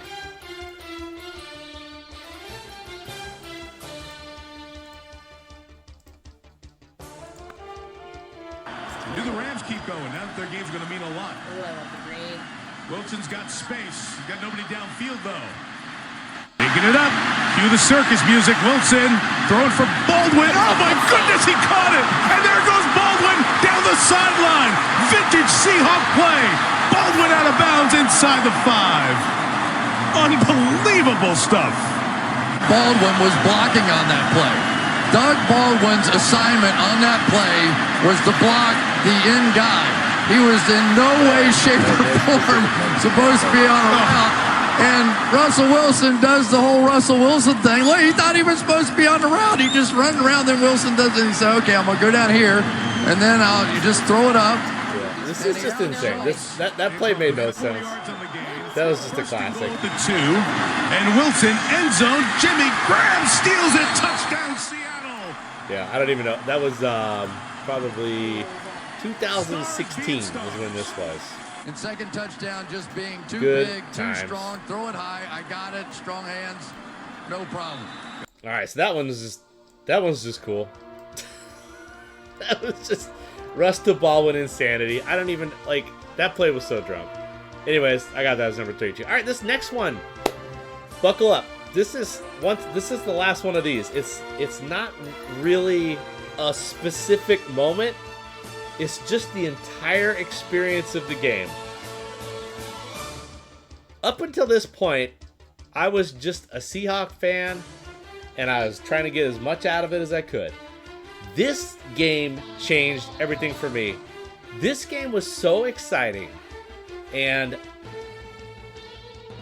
this is when I changed from a football fan whose favorite team was the Seahawks to one of the 12s.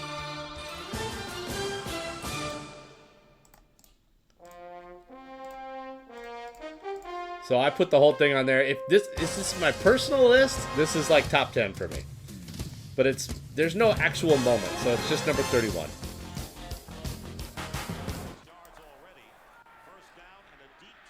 Hasselbeck going for Jurevicius in the end zone. Caught for the touchdown.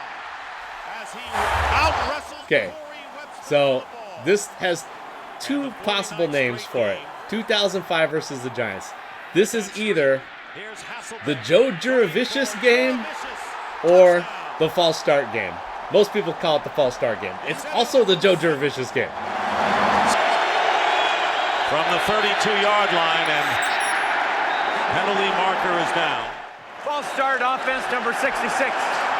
5-yard penalty, still third down. Left guard David Deal, no question about it, Moose. The crowd, loudest that they've been all day, once again affecting the Giants' communication. Now, when your fullback has to go up to the quarterback to get the audible, it is loud on the field. And flags down, and you can see the Giants. That right there, that's the moment. When Tiki Barber spikes the ball after another false start. That is the official moment here. But let's let this video play out because it's just absolute insanity, this game. You can see how those two could struggle in a situation like this. 3rd and 15.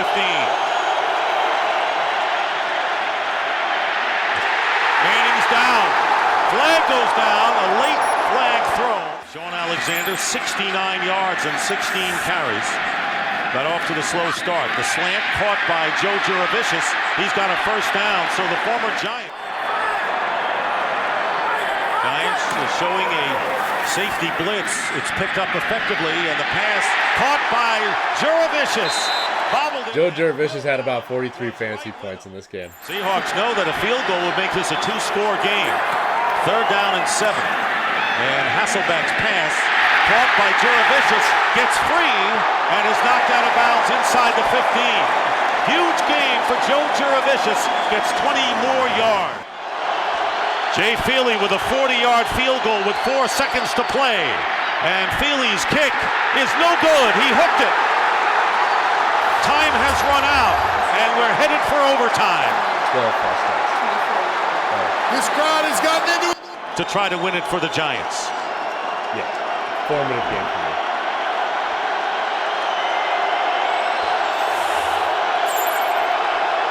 To win the game.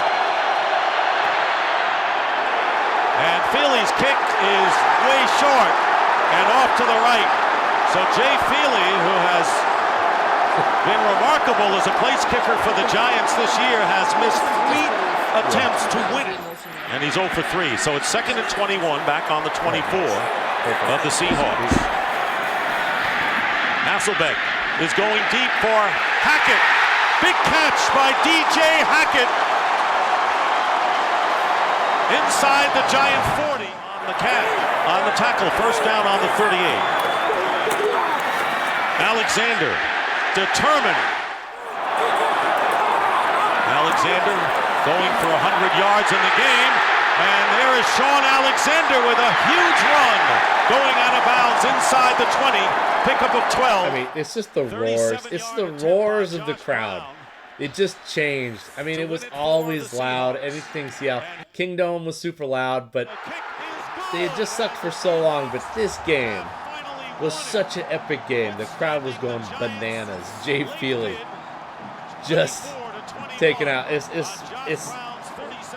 this one of my personal favorite moments. Hard to, but it was an actual thing that happened. So I only got it here.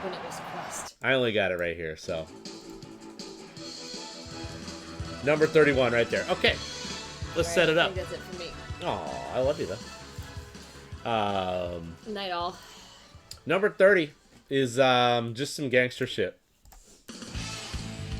The setting, 2013.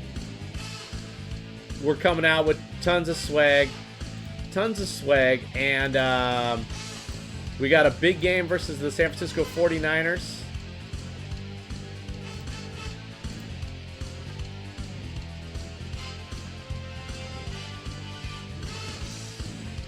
And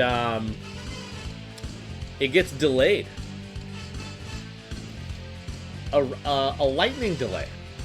This is a good thing.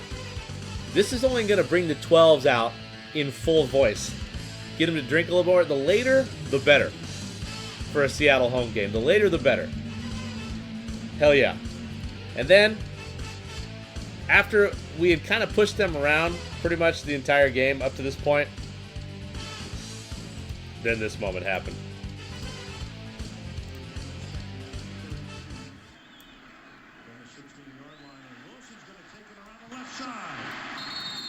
And pick up about 9 yards as he steps out of bounds at the 7-yard line. Well, I've been waiting all night for this one here because this is back to the short side now, and Aldon Smith has been crashing down on these, and there's just nobody left out there.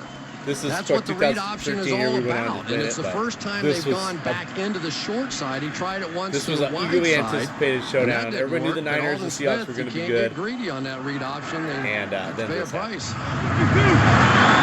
Lucky that's all it was. 3rd down and 4.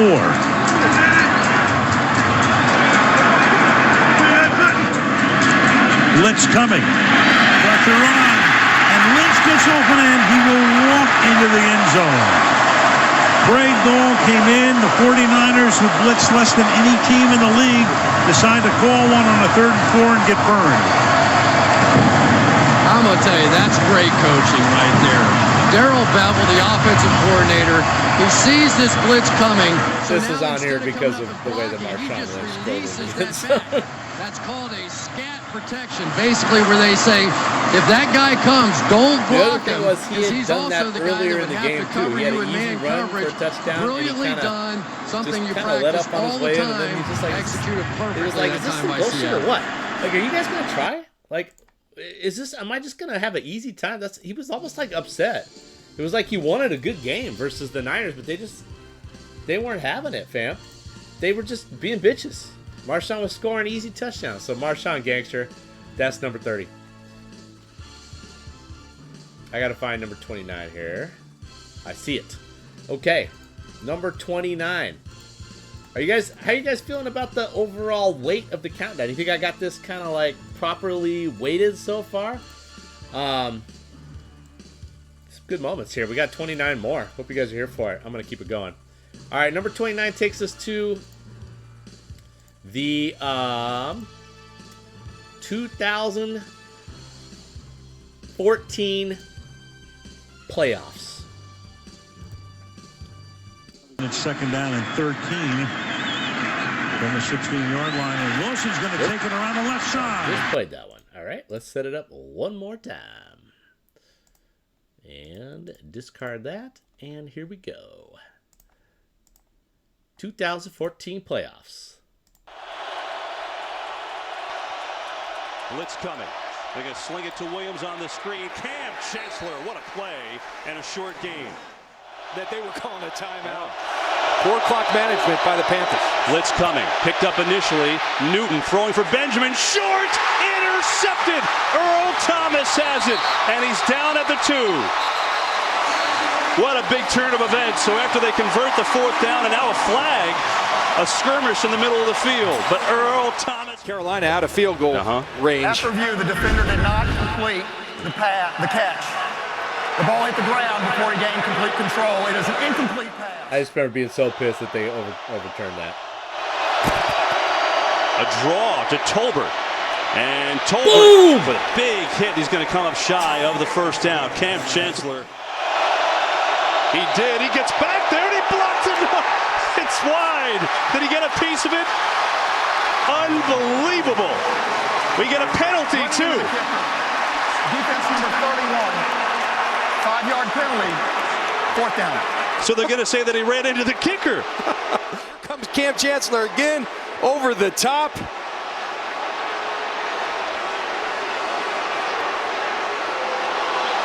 So I'm just showing you guys this because it's like this time Chancellor doesn't do it, and Gano puts it through. The interception overturn. 2nd and 4. Them calling a penalty there, it all led to this. Near side, intercepted! It's intercepted by Chancellor!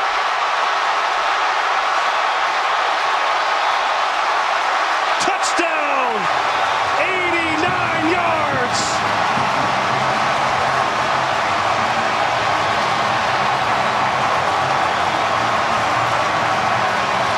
It was just, there was a lot of frustration in this game, you know, and then that happened. Just a very, very, very satisfying.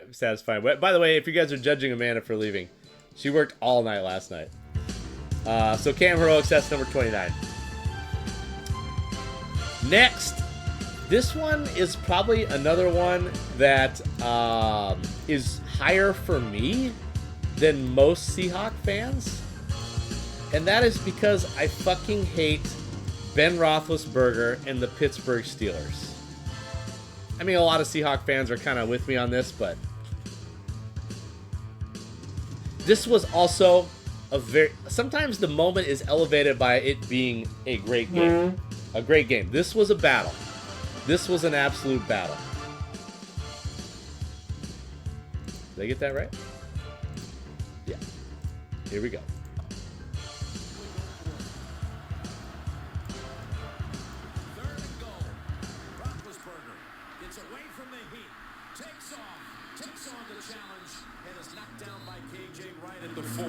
Decision time. 22 yards for Boswell.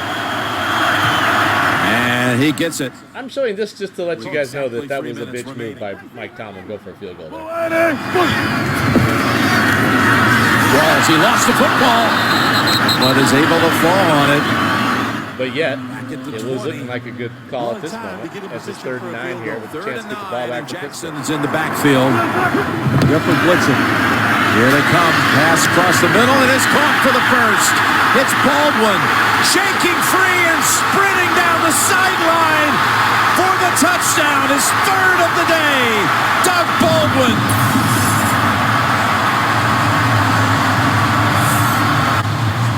Here comes Dupree around. Also, I probably had him in fantasy in one of my teams, and he had just got his 37 points of the day. So, yeah. And I just love Doug Baldwin, and I hate the Pittsburgh Steelers. And it was pretty cool that Tomlin got punished for basically being a bitch on that choice to go for a field goal there. So, a lot of factors in play there. Great play.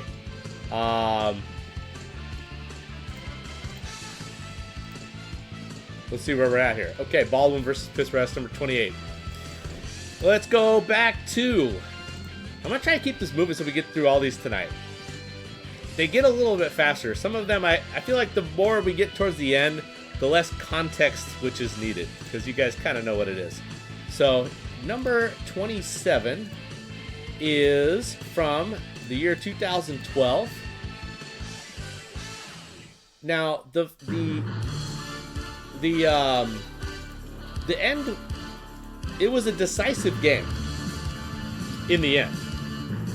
But in the early goings, it was the Washington Redskins with hobbled Robert Griffin III that had the edge. This was the play that changed it.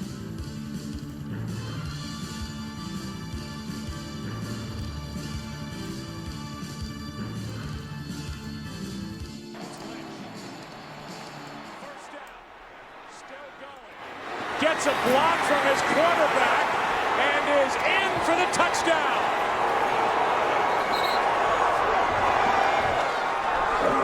How about the rookie quarterback sprinting downfield to get in front of Marshawn Lynch to help get him into the end zone? Really a great run by Marshawn Lynch as well. You're going to see the move that he makes once he moves through the line of scrimmage. Right there to get to the outside. And then Russell Wilson once again. This guy is not just a spectator. Even with Marshawn Lynch that far down the field, Russell Wilson getting out in front of him, doing what he can to help. And now going for two. This will be their first two-point attempt. This year, a young team, a great draft class. So obviously just an insanely exciting moment here. Seahawks winning a playoff game in 2012 on the road with the rookie quarterback. I was at Smith's Tavern in Brooklyn, and I had my peeps with me, my work peeps, and they all had my back. This was so much fun. And that's the way this game and this day ends in Maryland. Sherman and the Seahawks. All right, there's moment number 27. Oh, so good. That was a special moment for me because I had convinced a bunch of work peeps to come out and hang out because I think Amanda had to work that day.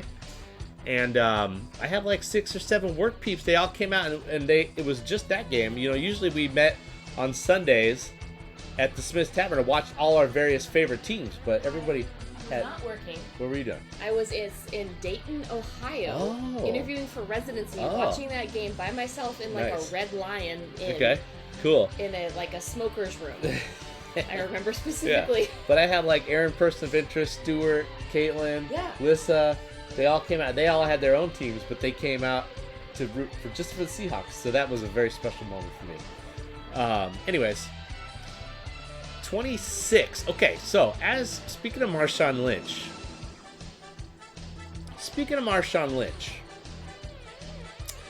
you might remember a certain run he had against the New Orleans Saints in the 2010 playoffs, right? You guys probably know that one. You guys are probably aware of that one. Well, you'll see. I'm a fan of that one as well. The only thing I don't like about it is I feel like it's kind of a bummer that game, 2010 playoffs versus the New Orleans Saints, isn't more well known for Matt Hasselbeck going buck wild. The dude was putting it on fools all day long. This is moment number 26.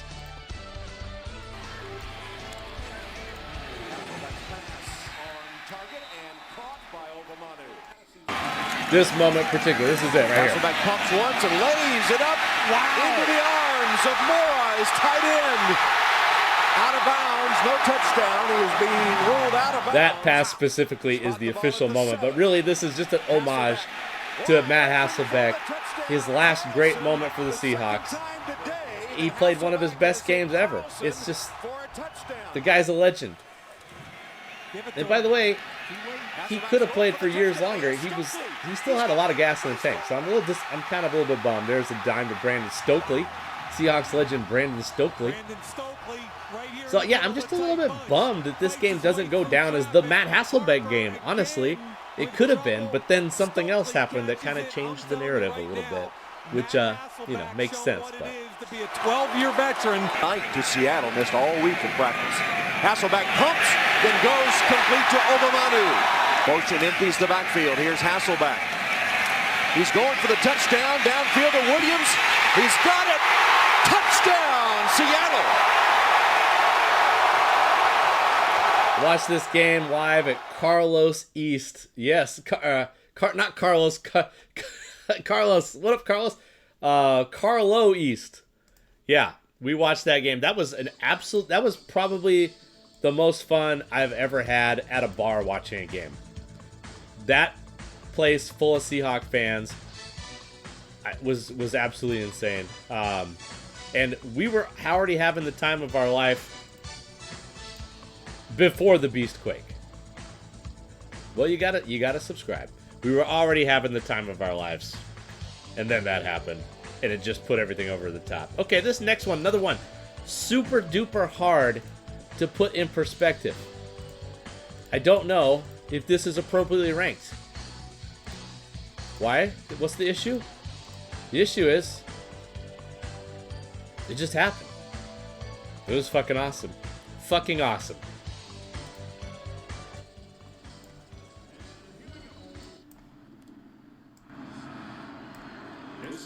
Shaheed with the seam. Shaheed breaks through. Still going. A flag flies. Shaheed's going to take it all the way. Let's see if it stands.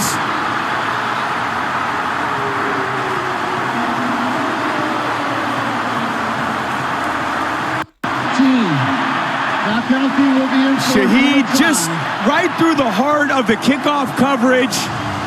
That was trying to make the tackle on the penalty on the trip on the kicker. No way to slow him down. What a trade to bring him in at the trade deadline.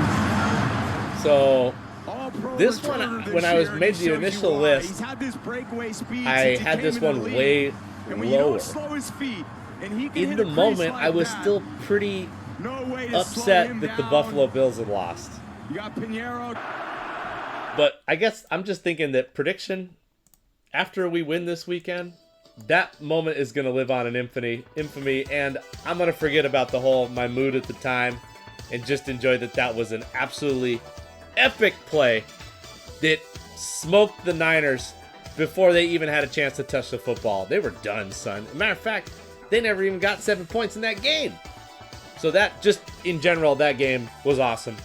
And it's going to go down in Seahawks history as one of the all-timers, in my opinion. So that's just sort of my prediction on that. I think it's going to go down where it is. Okay, shout out Carlos again. Me, Carlos, and Drew. I think this was my idea, fam. I said, hey, Seahawks are playing Thursday Night Football against the Rams. I know we ain't got tickets, but let's just go down there. Let's just be a part of it. Let's just be a part of it.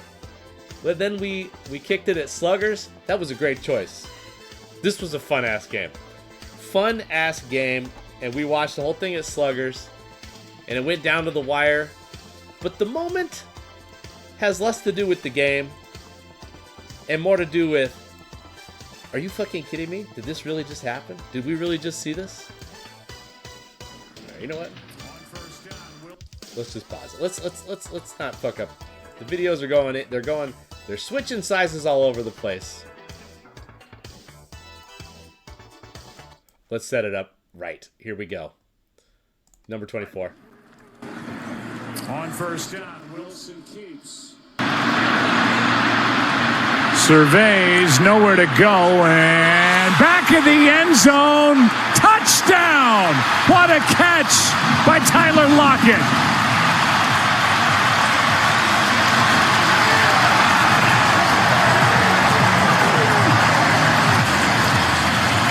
Let's take a look. Catch, feet. That is unbelievable. Goff throws, pass And incomplete for it was right at the apex of just Tyler Lockett was just making crazy catches all the time. And then he made his best catch ever right here in a huge game versus the Rams. And that picture says it was an awesome game. It was just a great that game. did not hit the turf. After reviewing the play, the defender had his hands underneath the ball and maintained possession. It is an interception. Wilson flips, Lockett wrapped up. Zerline missed it. Just one of those nights, man, where you're just happy to be in Seattle. I know it's just a missed kick in the end, but it was less about the game than just the moment of that catch was so cool. All right. By the way, that was 2017 when we were still pretty good. Like, we had a good season in general in 2007. We made the playoffs, got beat by the Cowboys. Pretty sure that's what happened in 2017. All right, here we go. Okay. Now we're officially into the moments that, well, there's still some like sneaky just Seahawks fans only moments here, but now we're into the moment that every NFL fan knows. I would hope. Is this too low? This could be higher, man. This is a fucking incredible moment. This just stands out. I think I might have this one wrong. Wait, no, wait. Hold on. Oh, I got this all screwed up. No, this is where this one is supposed to be. All right, here we go. This is a good one.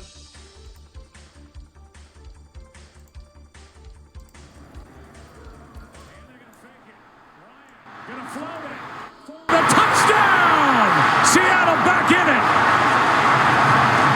Gary Gilliam, a rookie, for the touchdown. A rookie. And that's it. That's unfortunately that is a very short video. I'm just gonna play it again for you guys. And they're gonna fake it. Ryan gonna float it for the touchdown. Seattle back in it.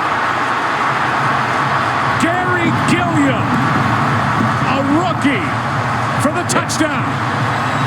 Yeah, Dan, you're 100% right. The reason that moment, I think, it's just the face, the John Ryan face. But yeah, I mean, I was watching with my buddy in Buffalo, and he just was so. Who came over and hung out? Was it Luke? Yeah, Luke came over, and I just remember he just kept asking me like if I wanted some water or something. He could tell I was just totally bummed out at that game. But then that moment happened, and we were just like, game on! It was like the switch had flipped, and it was just, oh, that actually should be higher. That should be higher. That was an awesome moment. Okay, here we go. This one probably isn't on any, but this one. Wait. Oh yeah. Okay. This one I don't know if this one really belongs here, honestly. Like he was like, "Hey, are you okay?" I was not okay. I honestly don't know how most people feel about this moment right here. My personal feeling is I was at this game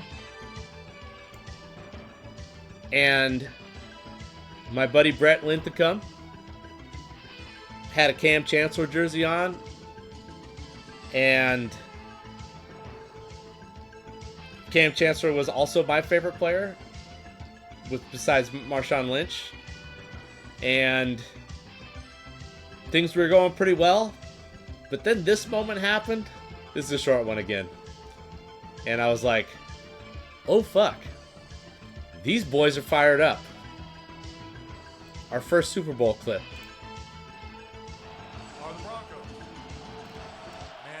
Shifts Decker over from left to right. Takes the snap out of the shotgun. Stands, looks, has time, dumps it underneath, and getting hit, and I mean hit hard as he caught the ball. Demarius Thomas by Cam Chancellor near the 40-yard line, and we have seen Cam blow up receivers like that all season. I don't understand the physics of this one. 2nd and 7 are the Broncos. Manning now shifts. Demarius Thomas was a big boy, man. He was a physical receiver, did work, guys. Stands, looks, has time, dumps it underneath, and getting hit, and I mean hit hard as he caught the ball. Demarius Thomas by Cam Chancellor near the 40-yard line, and we have seen Cam blow up receivers like that all season. Yeah, I don't know. This is the part of the program where I just pay tribute to Cam Chancellor. So hope you guys are here for it. Number 21 is the one that I feel like most people, if they're making a list, they're going to just do plays that were helpful for the team. This is a play that did not help the team at all. But I think it helped the team long term because they saw what would happen if you done fucked up and left your boy out to dry. Cam was coming for you. I love this play.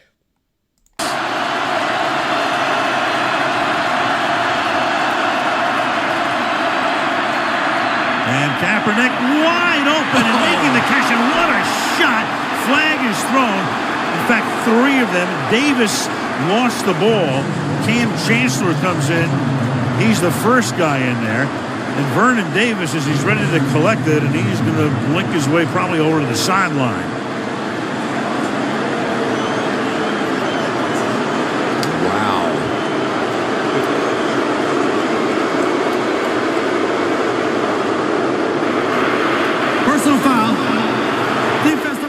I still think this was a clean hit. I think they screwed up on this call. Yeah, they were just like, that guy almost died. It must be a penalty, right? Saw the man coverage come in and pick it and wheel route up here. Perfectly run play. They end up getting the pick done. Easy catch, and Chancellor just dislodges the ball. Did he go to the helmet? Well, I think you can make at least an argument that that was into the chest. I mean, that's like got to be one of the top 5 like hardest hits ever, right? Anyways, Dan, I think me and you watch that game at what was the name of the bar on 45th? That was awesome. Goldie's or something. Anyways, the Iron Bull. Yeah, we got there early. I think we watched football all day there that day. And then we, just to hold down a good spot for the night game in 2012. Could have been, there was a lot of like near top 50 moments for that game. Like Red Bryant's block of their short field goal that Richard Sherman took all the way in the first quarter. But just an awesome game. We absolutely busted the 49ers' ass that game. Busted their ass, and they were awesome in 2012. We killed them. Killed them at home. Crowd was going ape shit the entire day. So that number 22 was the Cam Crumple, and number 21 was the Cam Crush. I don't know if those two are on.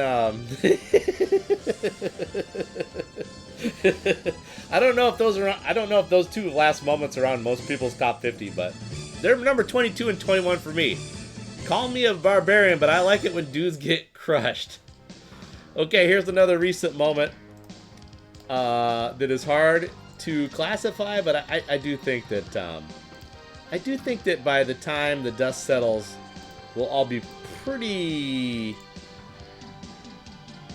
This game got overshadowed because of the NFC Championship, or it might end up getting overshadowed for the NFC Championship. But that Week 15 game was an all-time classic. this year. Into the backfield, Darnold under pressure, and that's intercepted at the 1-yard line. That is Kobe Turner with another Rams. Me and Dr. Steak Sauce at the game, and a lot of people left right after that moment, that interception there. 30-14 to an interception. San Francisco coming from behind in the championship game. Meanwhile, that punt is caught, and down the line goes Rashid Shaheed for the score. Play clock at 3. Rolling left. Throwing back the other way. He's got a man. Caught. Barner. Touchdown. 3 receivers to the left. Quick throw here. And into a lot of traffic and incomplete. Didn't get it. Man, there was a whole traffic jam on the left side. Ruling on the field of completed. Incomplete is under further review. Well, Terry, you're on top of it. That's exactly what they're looking for. Wow. Imagine this announcement. This place will go ballistic. I mean, for what's at stake, is this the craziest 2-point conversion ever? After reviewing the play, the quarterback threw a backward pass, which was recovered in the end zone by the offense. It is a successful conversion. That is... Yeah, me and Dr. Steak Sauce were at this game. It was a thrill, an absolute thrill. Nakua again. Nakua will take it to the end zone. So here's the thing. This game makes me wonder. Oh, here's the big moment. Here's the moment officially. Darnold, play fake, looks, throws, caught. Not that moment. Here's the moment right here. Now comes the drama. Barner in motion. Darnold throws, caught for the 2 points. Eric Saubert.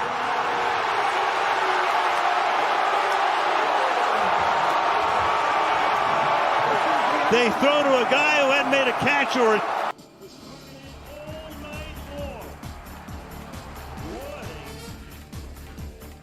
All right, so here's the question for the group.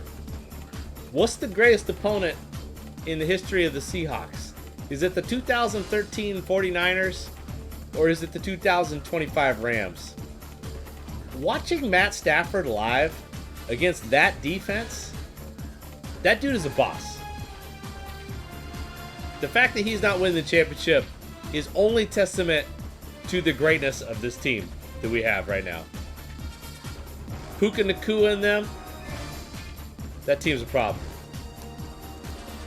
But guess what? Y'all can enjoy this one. Hope you guys are having a good time out there. Number 19. This was a moment that on my initial list I had lower. Then I watched it. And then I watched it again. And then I watched it again.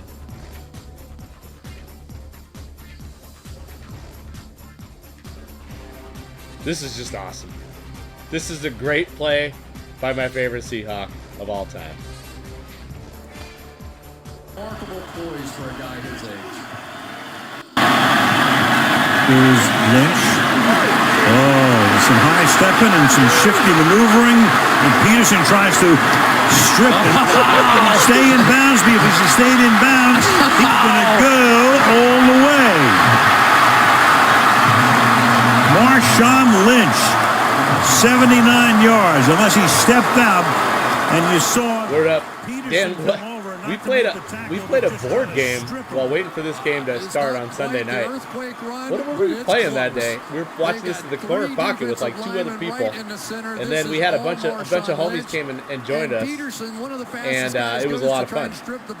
And then this moment happened, and it made it an all-time evening. It's unbelievable. Honestly, it's unbelievable. I don't care if he ever talks to the media. Watching that guy play is remarkable. Here's the key right here. Right foot in clearly, left in, right in, and off he goes to the longest run of his career. Right on. That's moment number 19. 2-point conversion city was number 20, and 19 is what's came to be known as Beastquake Part 2. Basically, just the fact that he just absolutely destroyed that cornerback. Was that Peterson? That was unreal. I'm sorry. So some of these are like big moments in Seahawks history, and others are just great plays. Just exciting plays. That one was just a thrill. This one's kind of definitely not a big moment in Seahawks history. This happened on my phone while I was trying to put the boys to bed. Kind of just not really thinking that something cool was going to happen, so not really that concerned about it. But it absolutely fills my heart with joy. I probably got this higher than most. I love this moment. And it's the reason that if something, and it better not happen, if something did happen to Sam Darnold, we'll be all right. We'll be all right. We got confidence.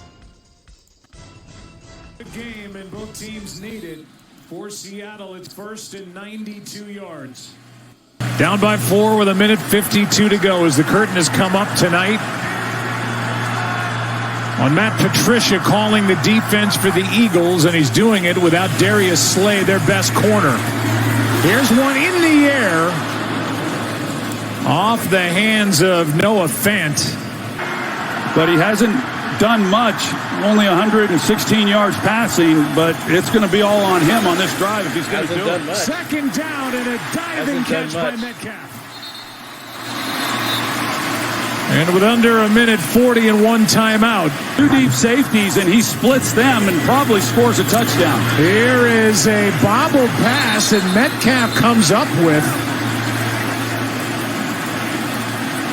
And they're going this is crazy right here. This replay is crazy. Don't forget about this part, this whole with thing. Bradbury in coverage, off the leg. And it's now 3rd and 10. Geno Smith watching his understudy, Drew Lock.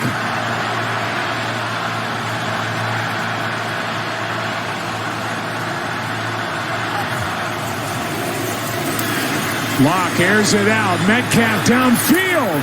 He's got it. And out of bounds to start the clock. DK Metcalf getting some shine here. He's not the actual moment. He was in the mix for like some of these great moments. Like I would say if I did a number, I think he had the number 52 moment with the chase down to Buda Baker. That was probably number 52 for me. But here's number 18 or 19. Lock, end zone. It is caught.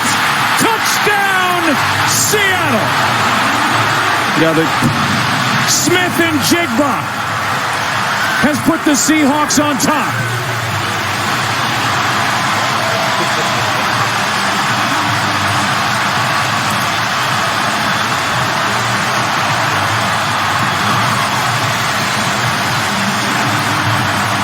"29 yards to the rookie, his 3rd touchdown catch. 92 yards. This catch though. Beautiful catch. Yeah, he caught the back half of the ball. Honestly, just the moment for Drew Lock and Geno being dope on the sideline is the main reason this is so high, but also just an incredible catch from JSN. Done a whole lot in the passing game throughout the ball game tonight, but man, he delivered when it mattered. That's a great job, a great catch. I don't know if there's ever been a greater moment of the starter and the backup just being bros. So cool. Yeah, I just love it. I just love it. It's definitely too high, but I love it so much. I love it so much. All right, wait, where are we at here? Hold on. This is looking a little little not updated here. Okay. All right, so listen, most of these moments, I don't know if I'm like missing too much. There was a game in 1984 was a great season for the Seahawks. No moments from 1984. They went 12-4 without Kurt Warner, the running back, who was awesome. Just passing it. Dave Craig just getting by. Defense was sick. No Kenny Easley moments. He was basically like Cam Chancellor before Cam Chancellor. Made several amazing, great plays. No like signature moments though. He was part of a game where they had 4 interceptions taken back all the way versus Kansas City, which almost made the cut. But there is one pretty incredible moment from the early days. When they finally made the playoffs in 1983, they crushed Denver at home. Then they went to Miami. And that team was all about Steve Largent, one of the best players in the league, right? Well, Miami had good DBs and they held them in check. Everybody was talking about Miami's defense in 1983. They were top tier. And Steve Largent had 0 receptions for 0 yards in the fourth quarter. And then Dave Craig tried to throw it to him. And there was a miscommunication, and Miami got a pick 6 and took the lead. Or not a pick 6, but they got it down to like the 5-yard line and then ran it in. Took the lead. Tough scenes for our guys in blue. Tough scenes if you're not made of what Steve Largent is made of. And Dave Craig and Kurt Warner.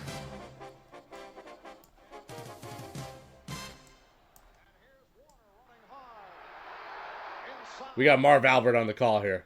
1983 divisional playoff here. 3rd and 2. Seahawks need to score.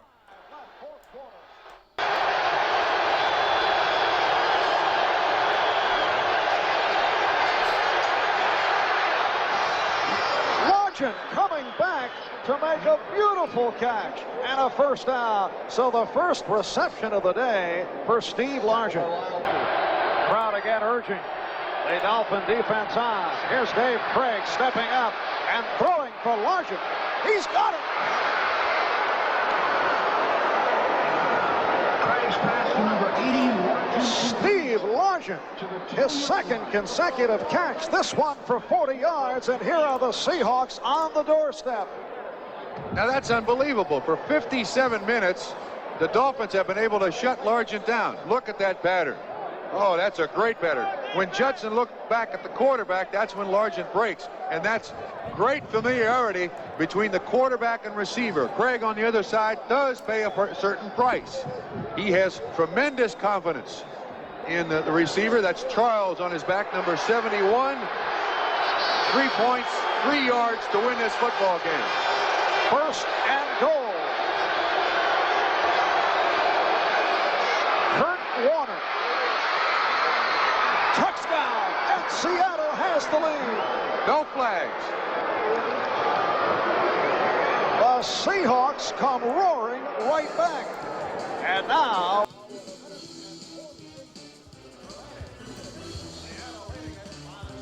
All right, we got a lot to get to, so I'll just let you know what happens with that one.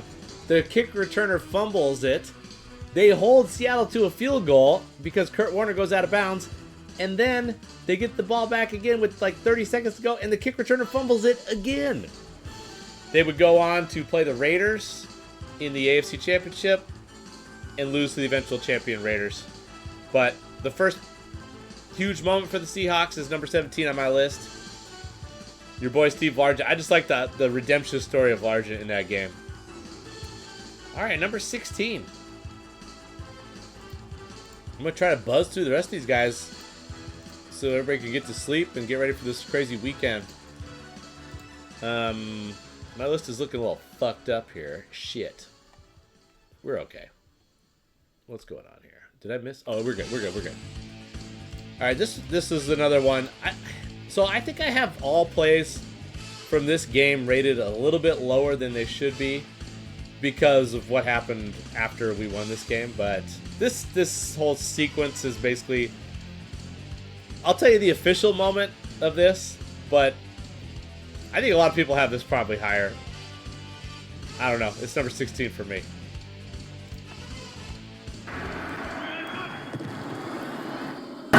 We start the fourth quarter. Passes underneath. Caught by the tight end Miller. He's to the 35. I got screwed up here. The other thing I'm thinking about is actually up a little bit. Okay, here's where Stephen Hauschka actually told Pete Carroll that because of the wind and the cold and whatnot, that we shouldn't kick it. Try. And then the argument led to a timeout, which Pete Carroll was pissed about. I found about this week, by the way. Use a timeout. So, yeah, but he would be vindicated because this is what happened.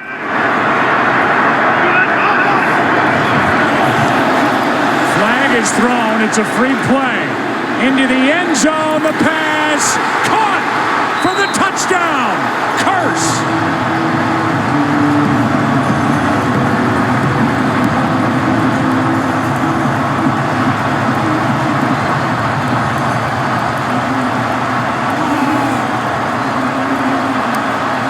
Yeah, that was another thing. He was definitely a star for this. Honestly, I kind of forgot how huge he was. Like, there was one that didn't make the list, a huge play versus Carolina in a playoff game where it was just a sick catch. And then, of course, I didn't put the one, his most famous, or his second most famous catch, in the Super Bowl on. I just didn't really feel like doing that because of what happened after.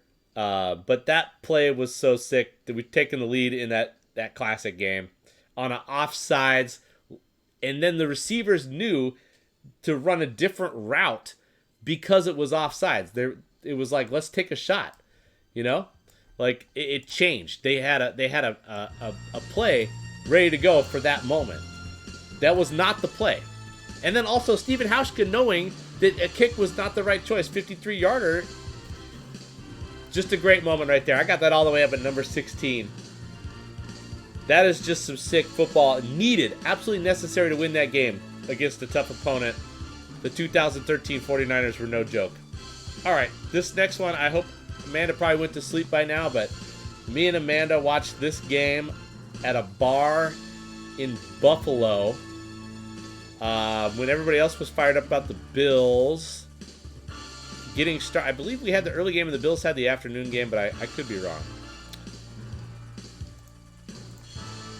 2013 is the year, and if you know Seahawks history, you know that 2013 was a very good year. This game in particular, I went context mode on this one because it was just a very exciting game.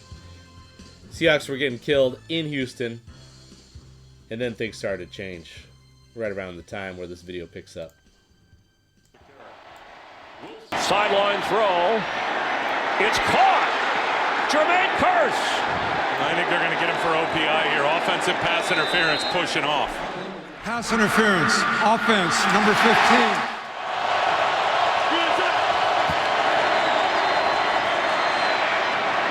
For Golden Tate. I just showed those because I just remember being super frustrated about both those calls. The PI and then the non-PI. Is in trouble. He gets out of trouble. There's plenty of room in front of him. Falls down at the 23-yard line.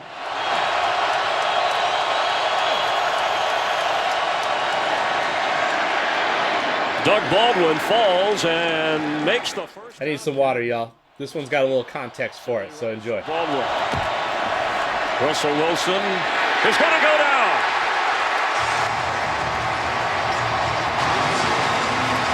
Whoever's involved, J.J. Watt with his bloody face is in the picture. And second down at 24. Wilson keeps it. Is trying to get outside. Gets some blocking over there from Kearse. Trailing by 14. 4 wide receivers for Wilson. Here comes pressure. He gets rid of it and open at the 10. Is Golden Tate short of the first down. We'll call it 3. Yeah. 3 yards to go. Russell Wilson has it. He's under pressure. He somehow got near the sticks. That's amazing. Pitch to Marshawn Lynch. Plenty of room. He's in for the score. Untouched.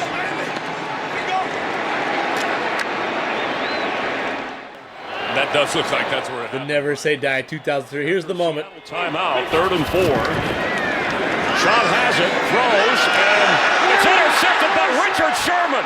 He's going down the sideline. He has followers, and not just on Twitter. Touchdown Seahawks.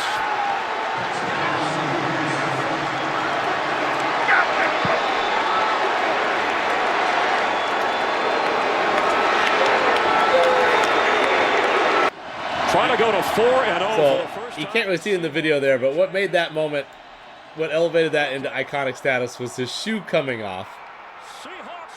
And the announcer joke was silly. And his sock, he just running with the sock and his shoe into the end zone. And just a great moment for Richard Sherman, who was kind of our spirit animal at this time.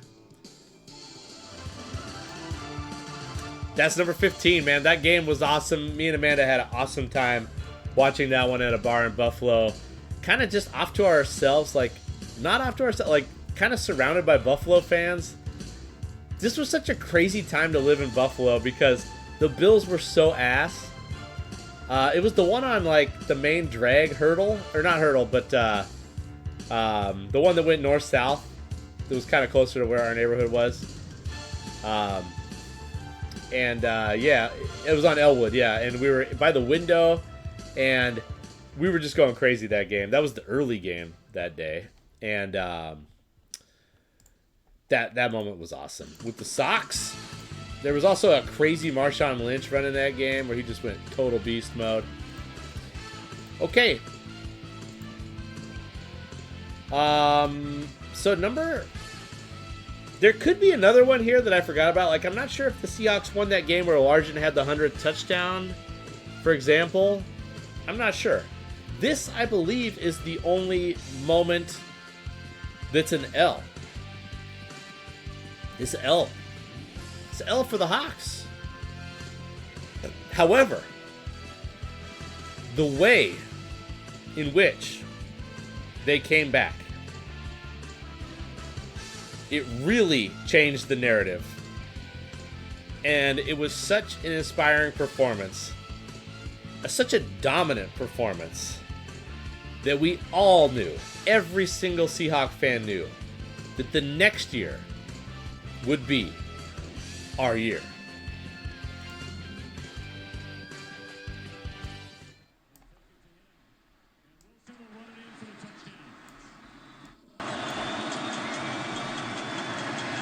Wilson looks down the field. Sidney Rice has it and steps out of bounds at the Atlanta 38-yard line.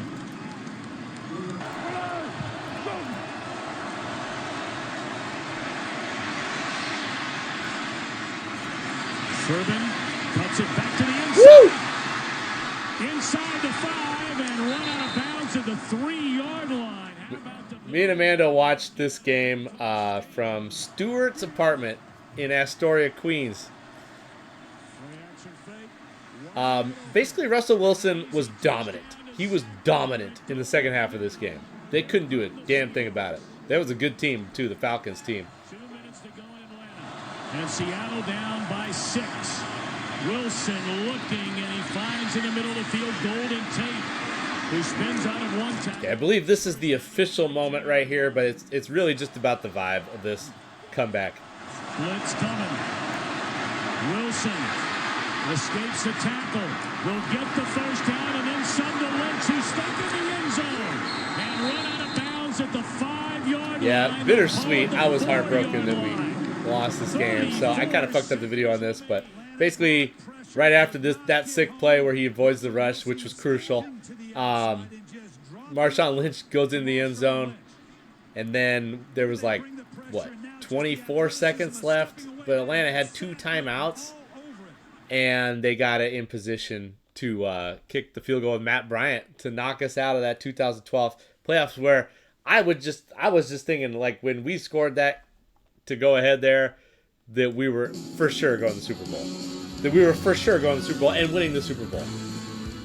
But seeing what we were capable of in the second half of that game set us up for 2013 in a major way.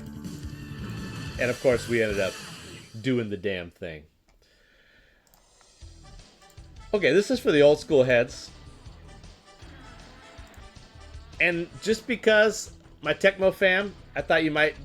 I went context mode with this one. Didn't really need to, but I did, because I thought you guys would appreciate it. We're going context mode here. This is moment number 13.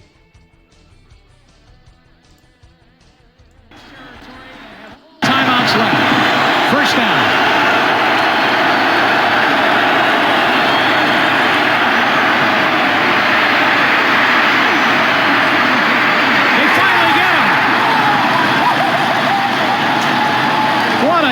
he's had. Derek Thomas. That's 6 sacks for Derek, 6.5. I don't agree with our scorer here, but still think it's 6.5. Derek Thomas is putting a clinic. 2nd and 20.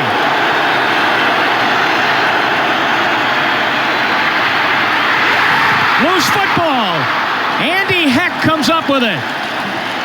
The offensive lineman. We're in the year 1990. This is the year the Tecmo Super Bowl was based on. This is why Derek Thomas is so fucking good on that game, because he had 7 sacks in this game. I'm so happy for him. He's having a ball. He's having a record day. That's an NFL record. Congratulations to him. 3rd down and 26 for Seattle.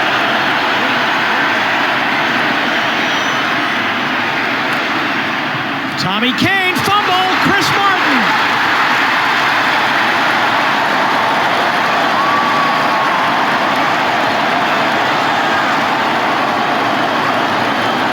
Craig's thinking I almost had that 3rd and 26 right there. A year not getting that many. I was just going to say he's had a year today. I mean, he has just been something. Look at him. He's just been having a ball. 1:15 left. And Okoye. Submarine. There's a loose ball. And I believe Kansas City might have gotten it back. Yeah, they fucking fumbled. Anyway, I just thought there was some fun context. I like this part. Hey, Mom! Send food! I'm hungry! Send food! Hey, New Orleans, Louisiana, baby! Derek Thomas on the bench. There's Sally Amu over the top. They'll throw in a couple of Okoye runs. I'm hungry. Send food. 3rd down. Barry Ward in the lineup. Chased hard by Tony Woods. And then Nesby Glasgow finishes him off. We'll try and get this one out of harm's way. They jumped off, but got back onside. Trying to block it, and they almost got there. Ron Heller almost blocked that punt. Chris Warren gets tagged hard. Loose football. Chiefs say they have it, but the referee says that Warren was down. Well, there's no fair catch here. And watch this. That is Hayes. Look at this hit. Now, remember, the ground can't cause a fumble. Here's Rusty Tillman, the special teams coach. I think what he wants him to do is call for a fair catch because you have no protection. Look out. It's a screen pass. John L. Williams. And Seattle isn't done yet. They're at the 50-yard line, but they're out of timeouts. Kansas City leads by 6. Up to the line of scrimmage they come.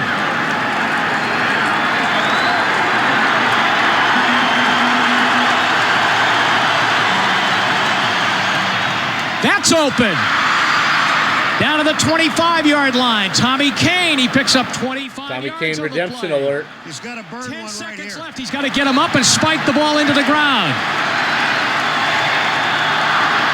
There it is. Stopped with 4 seconds left. This is it. Need a touchdown. Just remember, Derek Thomas has 7 sacks. About the 5-yard line. He's just waiting. They're backing off. Look out for Derek Thomas. Paul Scancy's got it. Is this? How about that spike? How about that spike from Paul Scancy? I'm telling you something. David Craig has done everything that he could possibly do in a ball game as a quarterback to win a football game. Paul Scancy made the catch. Marty Schottenheimer will now hope that Norm Johnson will miss the extra point.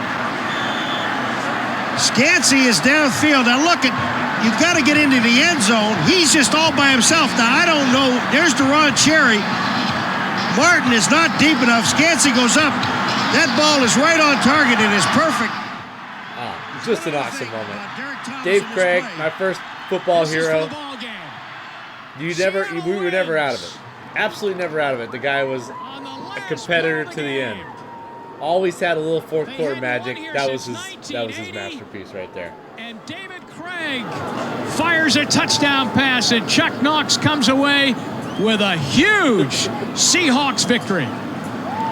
Derek Thomas had David Craig in the backfield, but Craig spins out of it and then finds Scancy downfield. I mean, it's just a super play. David Craig You know, you talk about, even though Derek Thomas had 7 sacks today, this young man is the player of the game as far as I'm concerned. Yeah. Anyways, Dave Craig getting some love. I thought that was just incredible. The lead up to it too, right? Just the amount of drama that happened at the end of that game was crazy. All right, flash forward to 2005. Seahawks just crushed the Redskins despite not having Sean Alexander. I thought about going to this game, but I had a fun group of pals back then that I was hanging out with watching the games, and I was pretty hyped just to watch it on TV up in I think I worked this day at QFC in Northgate, and I was done right before kickoff. That was the issue. That was the whole reason I declined the opportunity to possibly go to the game. The crowd was lit for this game. Lit. This is an underrated all-time crowd, and this game provided lots of fodder for the crowd to go wild. This is a crazy moment. It's really mostly the whole game, but I just always remember this moment as being so cool. Here's your number 12. And yet there he is able to get north and south and pick up the first down. Backup quarterback Seneca Wallace is in the game at wideout, and if it's there, they will throw the ball his direction. Hasselbeck throws for Wallace. Seneca Wallace, what a catch!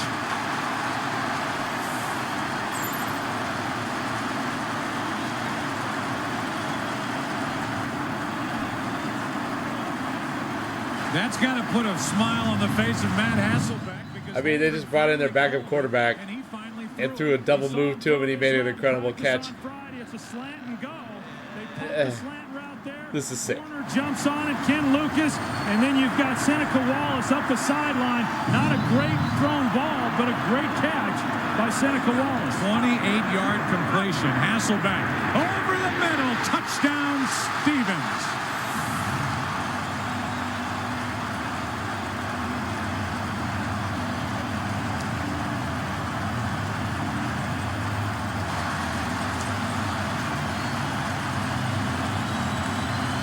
Joe, Matt Hasselbeck told us that Jeremy Stevens against that coverage an impact on their ability. Yeah, and then I just kind of threw in some other footage from this game. This game got really weird and really crazy, and this play in particular is just wild. A toss to Goings running right. What a collision with Tutupu.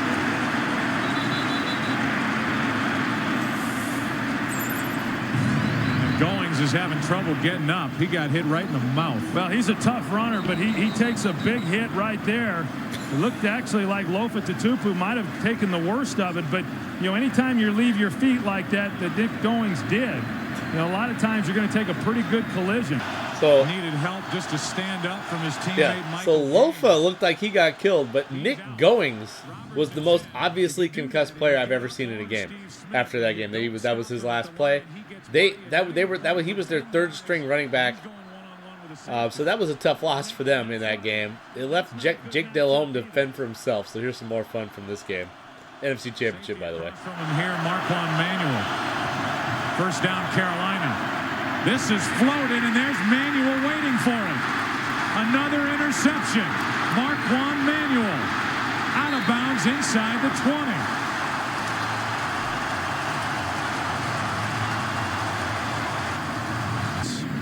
Having been overwhelmed by the Seattle defense so far in this first quarter, you look at the eyes and then wonder what he's trying to do with that throw. Well, he was looking at the ball, Joe, as he started to throw it. And I know that right now Seattle has given a lot of different looks. We've already shown that they're defensing Steve Smith a little differently on each snap, and that has an effect. Then what exactly just happened there?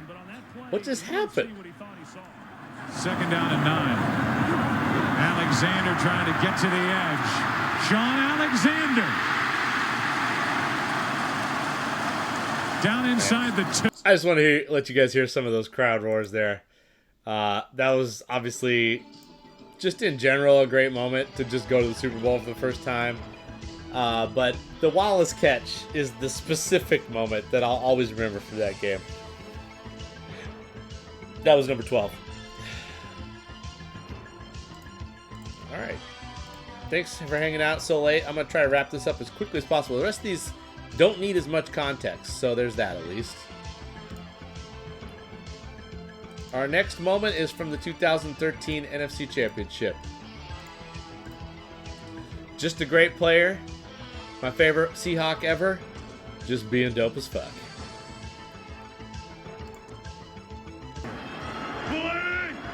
I dare you. The game's too good. Handoff is to Marshawn Lynch. He's got 11.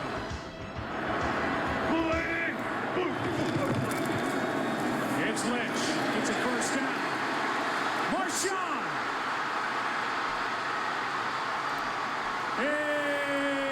is in for the touchdown.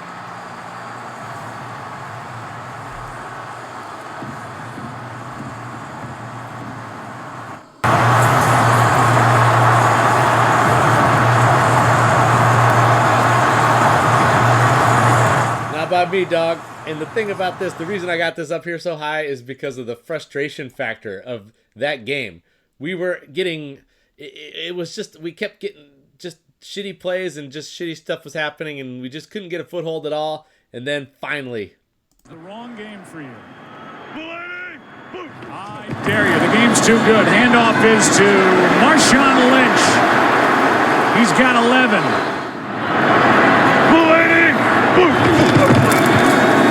It's Lynch. It's a first down. Marshawn is in for the touchdown.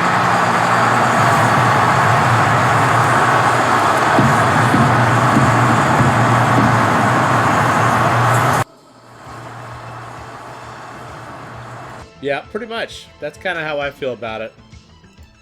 So there's number 11. Just a little Marshawn scamper. That's your number 11. That was just such an amazing moment. That game was so incredible. All right, number 10. I don't know where this one belongs. I probably got this one a little rated too high, but it just set the tone. I think it's the moment. It's one of the 12th man's most proud moments. Because it's supposed to be a neutral game. And I'm telling you, I was there. There was plenty of Broncos fans there.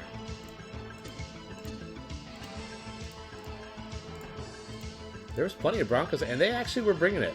They just kind of, we just didn't allow them to get involved. And when this happened, you knew it was going to be a long day for your guy, Peyton Manning. Mark. Manning goes out of the shotgun a lot. Moreno on his left, a tight trips to the left side. Single wide receiver near side. And the ball goes into the end zone. It's a flag down. Moreno dives for the ball. It should be a safety, but let's see where the flag comes in as the ball was snapped past Peyton Manning. Offense number 18 moving toward the snap. Penalties decline. Yeah. As if it wasn't a big enough debacle, Peyton Manning got called for a penalty in that. I'll play it again. So, I was obviously at this game. About as thrilled as I've ever been to be at a sporting event. And the crowd is going absolutely apeshit after the kick return. And then to see this live, it probably elevated the moment slightly for me. Awesome. Offense number 18 moving toward the snap. Penalties decline. Safety. The Seahawks are on the board. Yeah. All right, we're in the top 10, fam. Okay, here's another one that I honestly don't know if it belongs this high, but it was just sort of. So I'll explain it. Basically, as a Seahawk fan, you kind of just up to this point, you watch SportsCenter, you watch ESPN, you read magazines, Sports Illustrated, whatever. Anytime they mention a Seattle team, you get super excited. And it just feels like we just don't exist. It just doesn't. It feels like we're just not in the national discourse. Like nobody cares.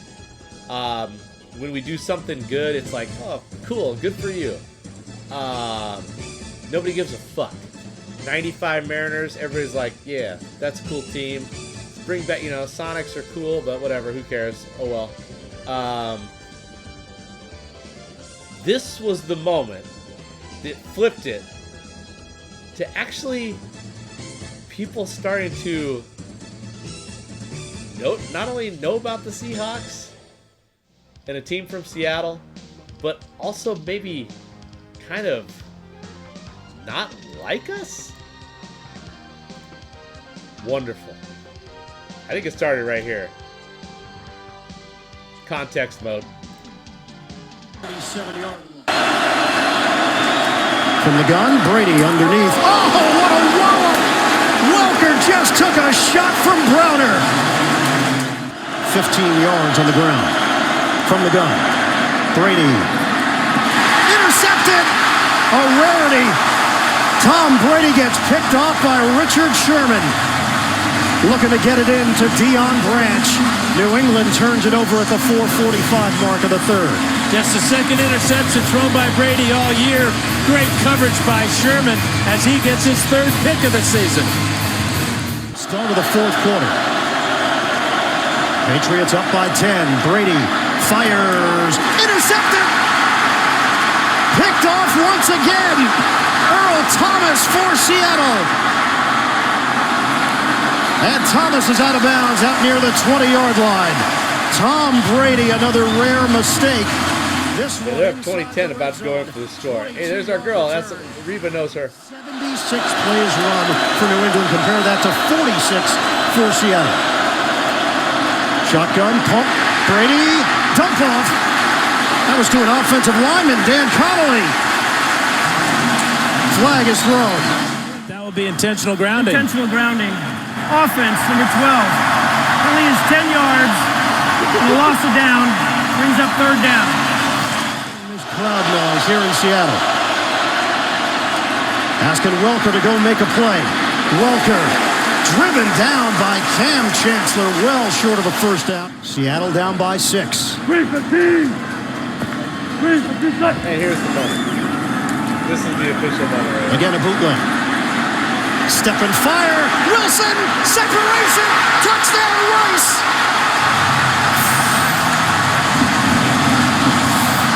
Seattle an extra point away from taking the lead.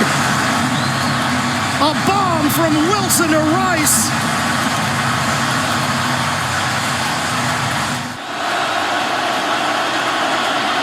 Brady steps. Brady rifles. It's short of the line. Welker makes the catch. The Seattle defense is held. Yeah. I think that just is just the idea that that Richard Sherman and Earl Thomas would get in Tom Brady's face after the game, and it was right after that is when people started like letting me know that they didn't like the Seahawks. I had never heard that ever about any Seattle team ever. It was mostly just ambivalence, or don't even know about it, or didn't even know any of their players. Just the notoriety factor that happened after that game. And Richard Sherman, of course, took it to levels above that over the course of his day. But just looking back, that just was one of my favorite moments. I was so fired up after that game. Never mind the performance from Russell Wilson. And they were. The other thing about that game is that Matt Flynn was injured, and Russell was struggling, and the announcers were talking openly about, has this been a cute story? Like, should we actually go to Matt Lynn now? And then the comeback, an epic throw to Sidney Rice. Hell yeah, top 10 moment in Seahawks history right there. Okay, here's the one that I honestly had no idea how to rate. I think a lot of people put this higher. It's just a wacky sequence.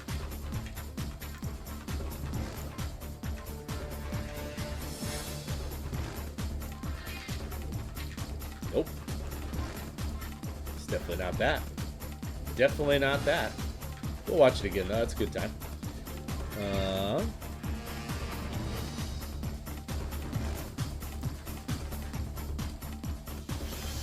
Definitely not that. Hold on. Some issue here.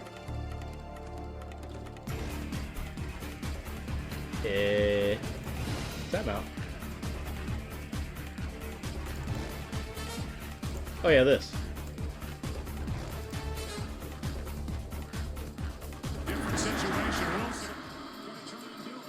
Russell Wilson cannot get in. Ha-ha, Clinton Dix. From the one, it's just this whole sequence, you guys. Here's Wilson keeping it for the touchdown.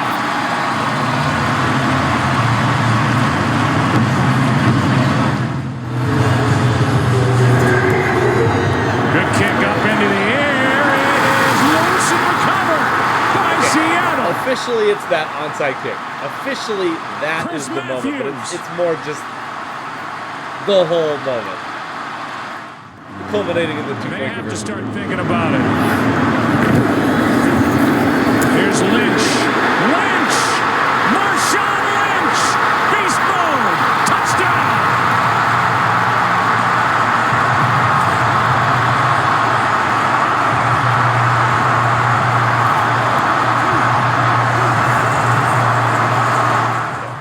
To come back and take the lead after all we had been through in this game.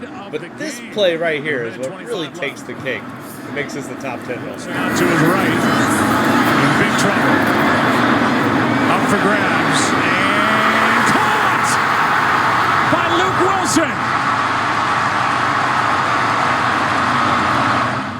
Wilson. All right, good times. We're in the top 7, y'all. Okay.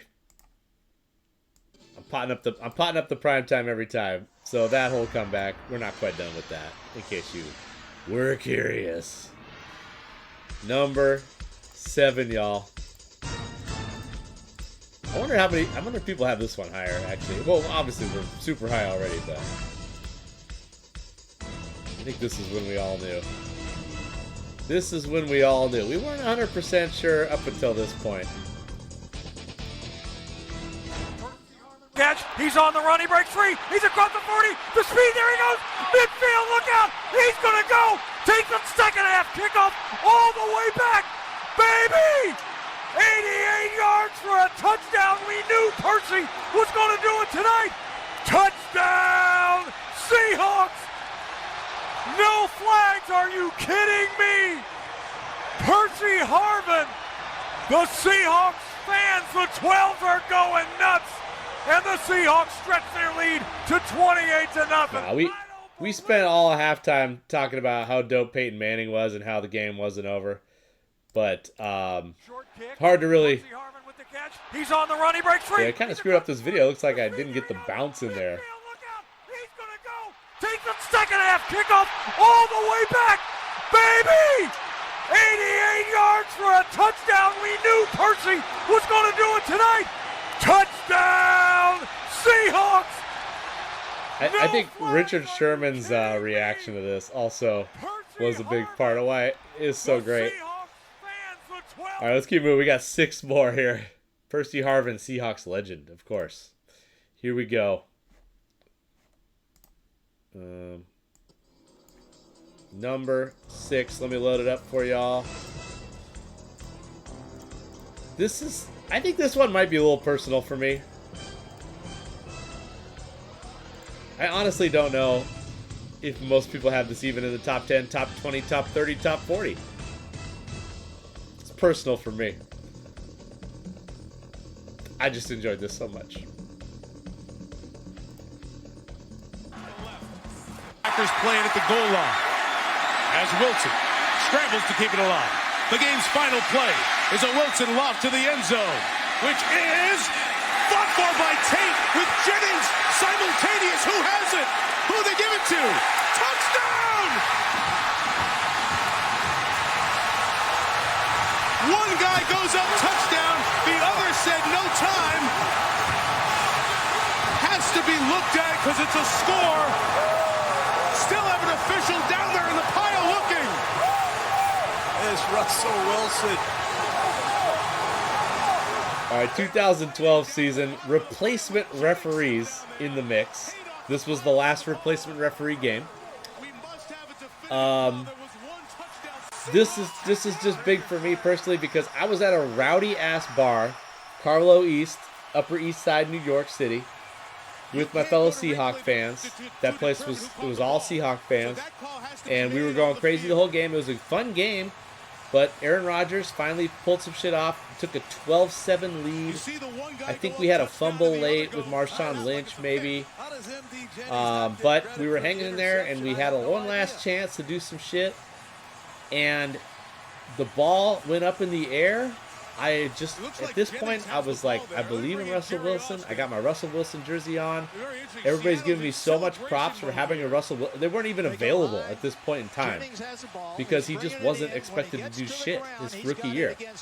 But I had ordered it, specially made from China before the season started. Everybody's giving me all this props. I'm like, Russell's got this. The play happens. And the whole bar is stunned. They do not know what's going on. I just announced loudly in front of everybody, that's a simultaneous catch and a touchdown. We just won the game. I never doubted it, and I've never doubted it since. And I've seen the replay 100 times. Okay, so they missed the push. They missed the push a little bit. That's a touchdown, motherfucker. Touchdown. Seahawks win in the most bizarre finish you'll ever see.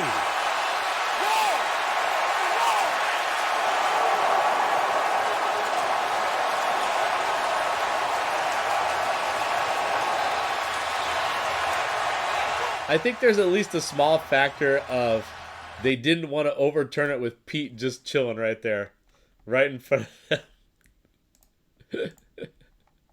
Anyways, that's I love that one so much. All right, number 5, the push is egregious. I think that was maybe the reason so many people were pissed. I think people just wanted to get uproarious about it because they were sick of the replacement refs. But I don't think they got the call wrong. They obviously missed a push off, but it was a simultaneous catch. The other guy had more control over it, but it was midair. It doesn't matter who has more control over it or what the fuck's happening until you complete the catch. By the time he completed catch, Golden Tate had 2 hands on it, and the tie goes to the runner, or the offense in this case. At that part of it, they basically got it right. So, count it. Seahawks win. Aaron Rodgers get fucked. Seahawks are on our way. That was a fun night at the bar, if there ever was one. Number 5 could be higher for some people. We're at that stage of the show. Ball at the 35. Moreno in the backfield. Now he scampers. The ball is hit as it comes out and it's picked off by the Seahawks. Far sideline, Malcolm Smith. 50, 45, he's going to go. 30, nobody's going to touch him. Cuts back 20, 10. The Legion of Boom, the Seahawks defense. They do it again. Holy catfish. Touchdown, Seahawks. Oh, baby, Malcolm Smith dunks it over the goalpost. And the Seahawks go up 21-0 on the second interception. I think really the only argument against this not being like number 1, because it brought us our own early championship, it's probably the most important play of that game. And that it's just that we didn't really need it. We crushed them, like it was, they had no chance. But I just shout out to Cliff Averill being involved in that play as well. I believe Michael Bennett got some penetration there as well. Some guys that haven't got mentioned tonight that were big parts of this whole thing. All right. Next, we got 4 more to go. And this one should be pretty obvious. Wait, did I get... once again, hold on. Gotta make sure I get this right. Oh, wait. Yeah, I got it. Number 4, we got 4 left, you guys. I think you guys should know them by now. There is one that's maybe a sleeper in here. Lynch in the Safety backfield again. in a pistol formation. Wide receivers to either side. Russell takes the snap, drops back. He's going to throw down the middle. He's got a man. The ball is caught. Game over, It is baby. a touchdown. The game is over. The Seahawks are going back to the Super Bowl in Glendale. What a catch in the end zone. It is Curse, 35 yards. A long day for Jermaine, and he makes the game-winning reception in the end zone. They are going nuts at Century League. No, so that play right there, possibly number one in a vacuum. Possibly number one in a vacuum, but there's just this whole thing about maybe it would have been better if we hadn't won that game. In a vacuum, though, that was possibly number one. That's about as exciting as you could possibly have for any context of a game ever. A bomb to win the NFC Championship and go to the Super Bowl? Are you kidding me? Lynch in the backfield in a pistol formation.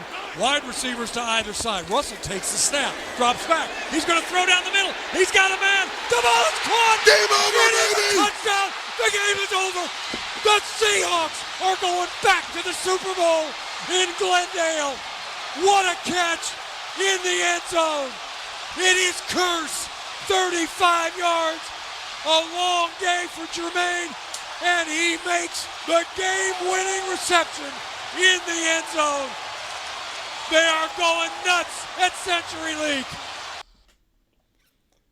All right, so for number 3, I went context mode. I went context mode for number 3. The whole lead up to this moment. The whole lead up to this moment. Of course, it starts earlier in the season at Denver.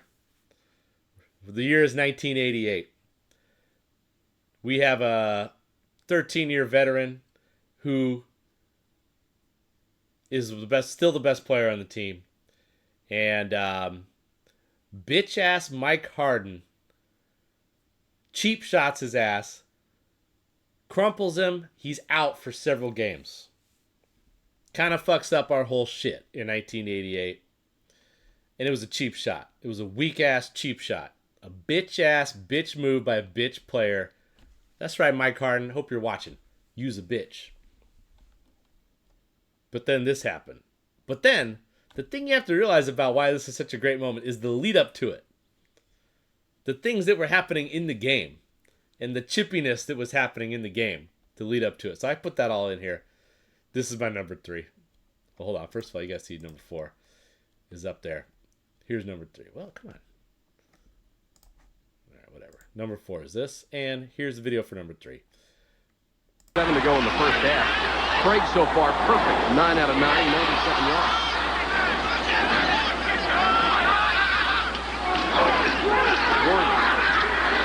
Great stutter step down to the 21-yard line, about a yard shy of a first down, and another fight.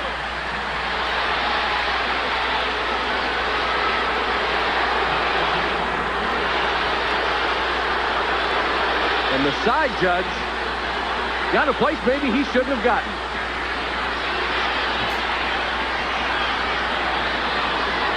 That's Dick Creed, the side judge, trying to jump in and take care of it. Jeremiah Castile, all involved out there with, I believe it's Brian Blades. It is. And both of them may be gone. Pay very special attention to the crowd.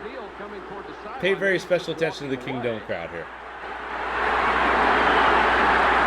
We'll hear the officials call and get the explanation.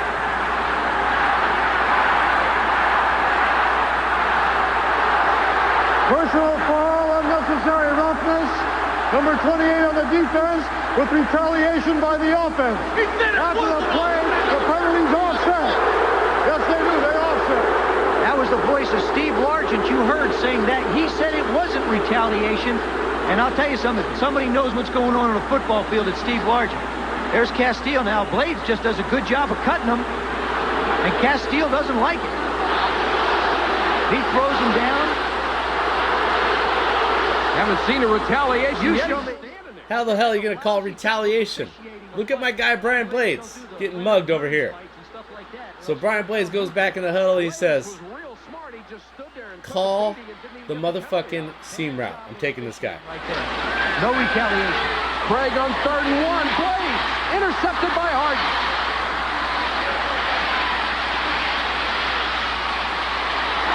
Oh, and Largent unloaded and got the ball. Holy cow, what a shot.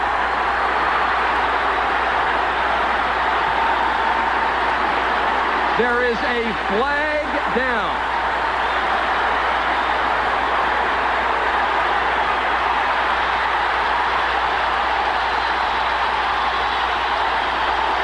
Holding, number 28, defense, 5-yard penalty, automatic first down. That's Castile. They sent Blades out to beat him. I'll guarantee you, when that happens, a coach knows. The crowd, though. The crowd. He goes right in the huddle and he says, Brian, you go out and beat him. You want him, you got it. It's your play. Oh. That's not holding, that's a mauling. And then Harden gets the interception, but the hit by Largent. Holy cow. Watch this. We knew Steve Largent was upset before. They think he's a little guy, but boy, does he pack a pop. So Seattle, on the strength of the penalty, 1st and 10 from the 6. Watch this. Nobody has ever had a moment so perfect on a football field. A chance to exact revenge in quite that nature. And, I mean, is that like one of the top 5 hits in NFL history by 182-pound Steve Largent? 5'11", 180-pound Steve Largent? Just decleating a guy and launching him. He went flying. It was like gravity was suspended for a moment during that hit. Jesus Christ. All right. Well, I love that. That one gives me goosebumps every time. 7 to go in the. And yeah. So. Oh, did I screw this up? Hold on. I think I got this. All right, top 2. Hopefully you guys have figured it out by now. That one's probably higher than most people have it, but it's just the poetry of it. The revenge factor. The Steve Largent, who was you never heard him complaining to the officials. You could hear him getting super fired up. A terrible call by the officials. The emotion of trying to go deep the next play. Craig throws the duck. Harden intercepts it. It was holding anyway, so the interception doesn't matter. But there's Steve, sizes him up, and delivers the most satisfying hit you'll ever see in NFL history. Was by a Seattle Seahawks legendary wide receiver, Steve Largent. Number 2. Niners have driven it down on the arm of Colin Kaepernick with a chance to take the lead. Kaepernick, end zone, Crabtree. Broken up, picked off. This game is over. Knocked in the air, intercepted by Smith. Off the hands of Richard Sherman.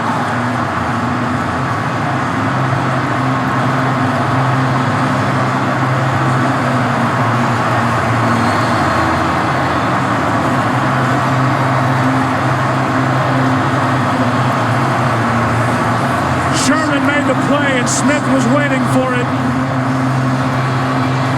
Flags came in at the end of the play for unsportsmanlike conduct.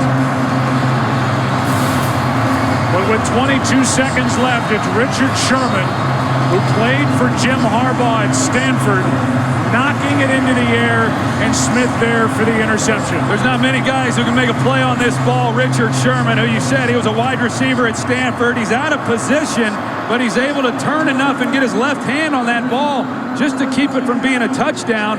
And how about Malcolm Smith in pursuit for the interception? Penalties half the distance to the goal. First down, Seattle. That's the back end of the play. The shove by Crabtree came patting him on the after butt. Richard Sherman got right into the face of Michael game. Crabtree. And that was the penalty on Sherman. And the Seahawks are going to the Super Bowl. this one's so high because we won the most exciting game of all time. And we went to the Super Bowl, and there was no given that we were going to beat that Niners team. That Niners team was good. And then this business right here at the end. Joe, thank you so much. Richard, let me ask you the final play. Take me through it. Well, I'm the best corner in the game. When you try me with a sorry receiver like Crabtree, that's the result you're going to get. Don't you ever talk about me. Who was talking about you? Crabtree, don't you open your mouth about the best. Or I'm going to shut it for you real quick. LOB. All right, and Joe, back over to you. All right, well, we saw what Richard Sherman. It's got to be the most famous press conference. Him yelling LOB kills me every time. Every time. Listen, did Richard Sherman act like a little bit of a fool that during that whole thing? Yeah, a little bit. It's all I ever wanted, though. It's all I ever wanted was someone to hate the Seahawks. It's all I ever dreamed about was someone caring enough to dislike the Seahawks. Just like I hated the Cowboys and the Lakers and the Yankees. What a thrill. That was just the best time ever as a Seahawk fan. That was the best time ever. If we ever have anything like that again, wonderful, but we always have that, and it was glorious. We won the most exciting game you could ever imagine, that NFC Championship, and then we absolutely murdered the Broncos. And we had guys like Richard Sherman that were special to watch and made the other guys hate us. Oh, what a joy. What a joy. Greatest moment from a historical perspective was that right there. Who was talking?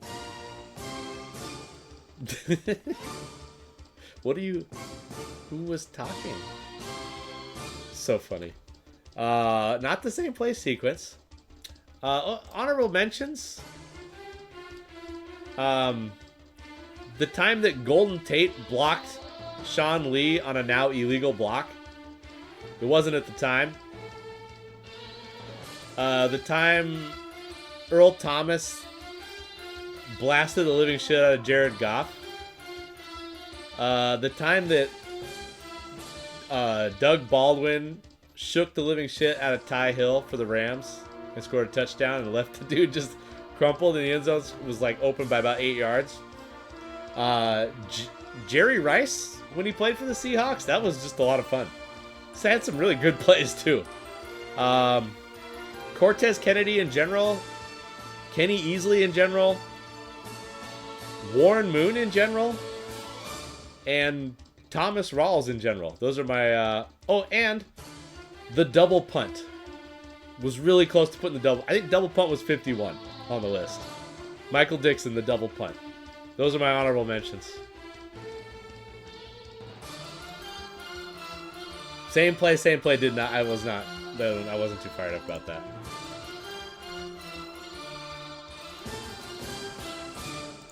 Do you guys know what number one's gonna be?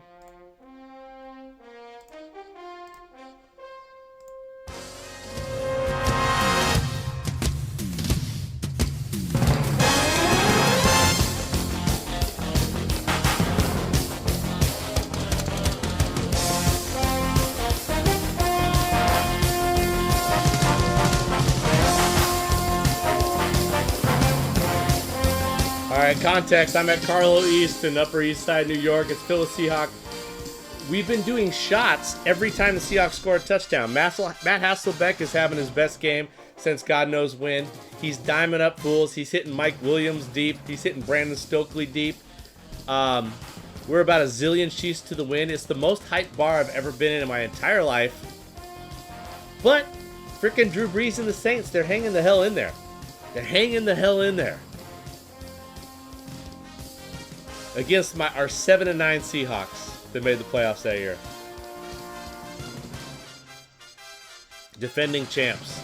They had Julius Jones, former Cowboy Julius Jones, who the Seahawks had cut at the beginning of the year. And he's kind of doing some work, though. He fumbled a couple times, I believe. I kind of forgot about the Romo, Pat. The Romo hold. honestly. That could have been top 50. Jordan Babineau. Kind of forgot about that, actually. It's a good pick. It's a good pick. What else you guys got? This number one, though. This is the most excited I've ever been watching a sports play in my life. And it was absolutely no debate. What was number one? This is number one.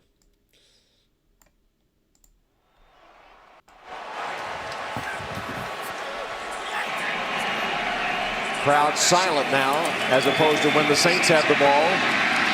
Oh, look at this run. What a run. Marshawn Lynch still on his feet. Has blockers now.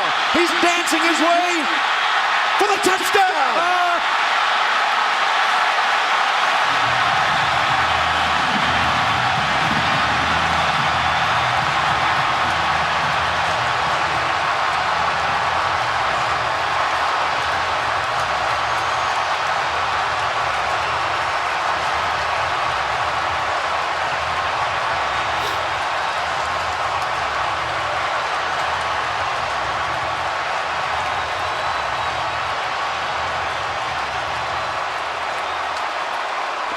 What a run, 67 yards by Marshawn Lynch.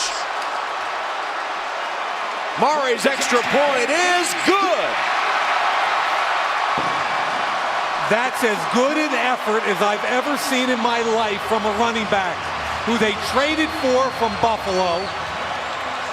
Downhill, physical, and down the field, you're going to see Matt Hasselbeck and the whole offensive line. Watch him cut it back. And you're going to see all kinds of people sprinting down the field to help him. He breaks the tackle of Shanley, runs through Sharper, runs through Adele, runs through Jabari Greer. Get off me, he says to Tracy Porter. Look all the way down the field, Hasselbeck, all the offensive linemen. Are you kidding me? Columbus is down the field. 78, Columbus, the offensive guard. The quarterback, Hasselbeck, was 30 yards down the field. Look at the hustle by Columbus. Here he is right here. Hasselbeck, Michael Williams, Locklear. Look at that. Locklear and Hasselbeck coming up from behind. Are you kidding me? I've heard Marshawn explain this, that stiff arm, as physics being some sort of factor. He was going this way and he just kind of gave him a little shove, a little baby shove, little baby stiff arm. And I've heard him try to explain that away as no big deal. I think he's just being funny. What the hell happened during that stiff arm? I still don't understand how he threw the man like that. How he launched him. It doesn't make sense. I don't understand how the kid Porter got sent like that.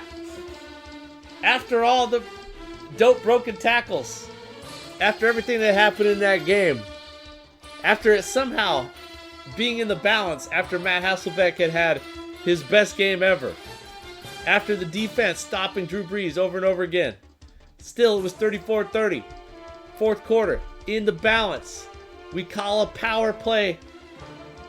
It didn't really even, I mean, it was unclear. We were throwing the ball over the place. It looks like it's got no chance. He emerges, he breaks the back 6 tackles, and the entire offensive line and Matt Hasselbeck are down there at the end of it. Didn't really matter. They didn't really do anything. Matter of fact, Hasselbeck almost got called for a block in the back. But it was awesome. Marshawn probably, seeing that, he's talked about how that made him go crazy, just seeing everybody down there. And then he jumps in backwards and grabs his dick. What the hell? Anyways, I don't know if that... basically, it's the best run ever. It's the best run that anybody's ever had in a football game.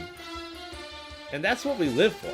Seeing running backs go crazy. Seeing, I put that up against anything Walter Payton, Barry Sanders, Christian Okoye, Jim Brown, Bo Jackson ever did.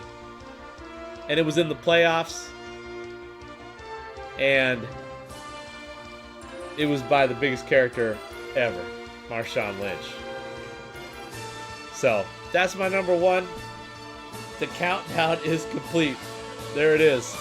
What do we think? Did we get it right? How close? What was the most? Did any of these stand out as being too high, too low?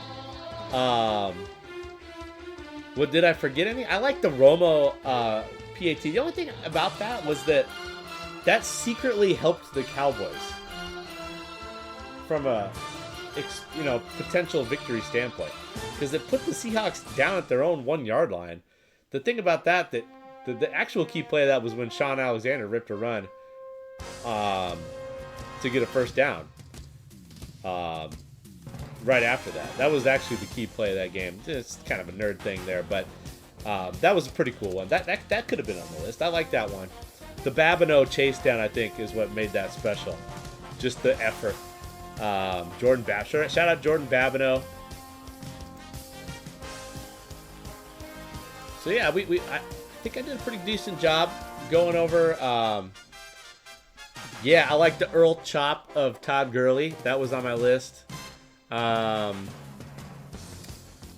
then just a lot of great moments in 2013. Too many for one list, but like when we killed the Saints, like when Avril got up in Drew Brees' grill and tipped it, and then Michael Bennett took it in for a touchdown.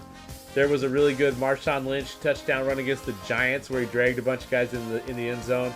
There was an insane comeback against Tampa where we were down to Mike Glennon was carving us up, but then we came all the way back. Golden Tate had a great punt return.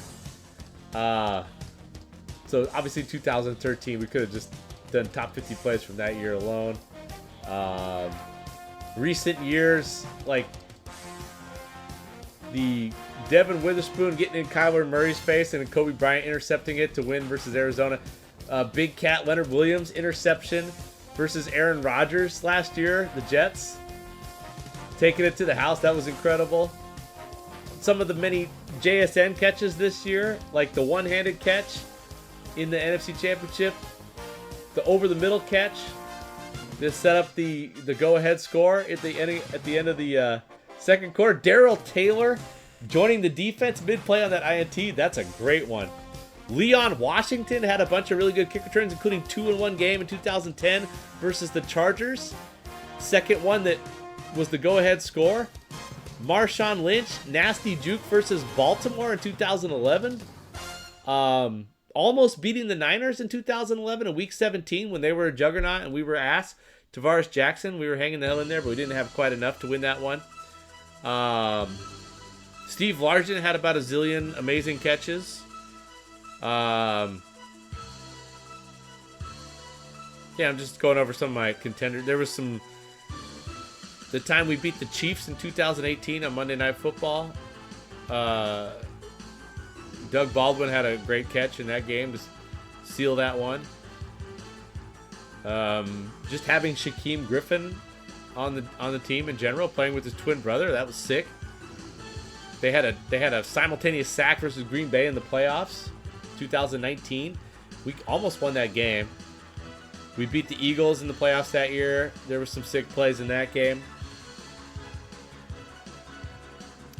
Devin Witherspoon just basically personally destroying the Giants in 2023 as a rookie. So, yeah. Oh, and then also, quite honestly, the Brosmer play, Vader, that we missed because we went to the bathroom or to get margaritas or whatever the fuck. That was awesome. That was actually one of my favorites. Even though we didn't get to see, it's kind of. I wonder if that would have been how good of a play that was. But it kind of got diminished a little bit by us missing it in the stadium, getting margaritas. But the Brosmer play this year, sick. And then of course, make room, freeze it. I ain't right back. Golden bye-bye. There's probably gonna be 3 more moments on Sunday, right? To push those out of the top 50. So, at least 3, right? How many moments we expected on Sunday? Anyways, another stupid project from your boy. all in on the Seahawks 2025. So all in, we had to put this together. That's how all in we are. And Sunday, hope to see y'all at the abode. Party on. Vader, you got my invite, fam? I hope. Pretty sure I invited you. I don't know. If I didn't, come through. But just whenever, man. Okay. Just come over whenever. I'm gonna wake up at like 6:30 a.m. and just start drinking Red Bull. And then go to bed at 6 a.m. the next morning after we win. Oh, by the way, if we lose, especially if it's on some Malcolm Butler type shit, y'all got to go. We going right to bed. We going right to bed. But I didn't put anything from that Super Bowl on here. Honestly, it's too painful. But I could have put the curse catch, the Chris Matthews touchdown on there. That would have been pretty fair. Those were some legit exciting moments, especially at the time. So this was hard to do. Some of these were colored by the context and what happened after and things of that nature. Yeah. I feel like I got all my thoughts out. Obviously I could talk all day about the Hawks. Yeah. This was fun.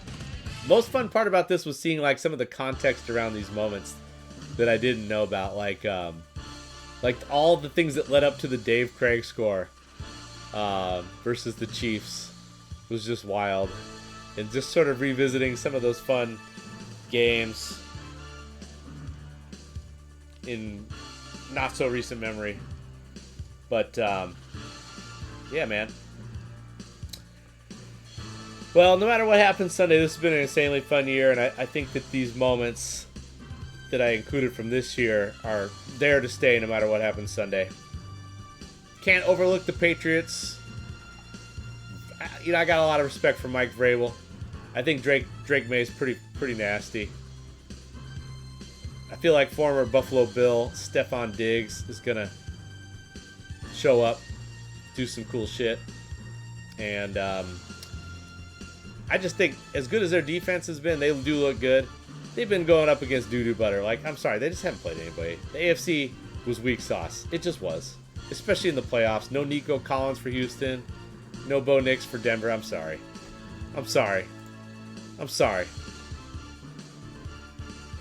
Sorry, fam. Also, I'm really excited about the Reek Woolen bounce back game. Ooh. If I was doing the Vikings list, just that video would probably make the top 50. Just Adam Thielen's performance in that video alone, I think, would make the top 50.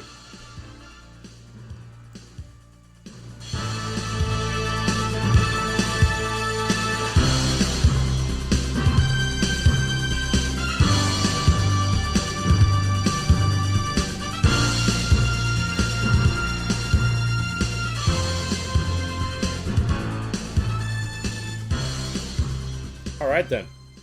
Thanks for hanging out, guys. Get some sleep in. See you Sunday. Go Hawks.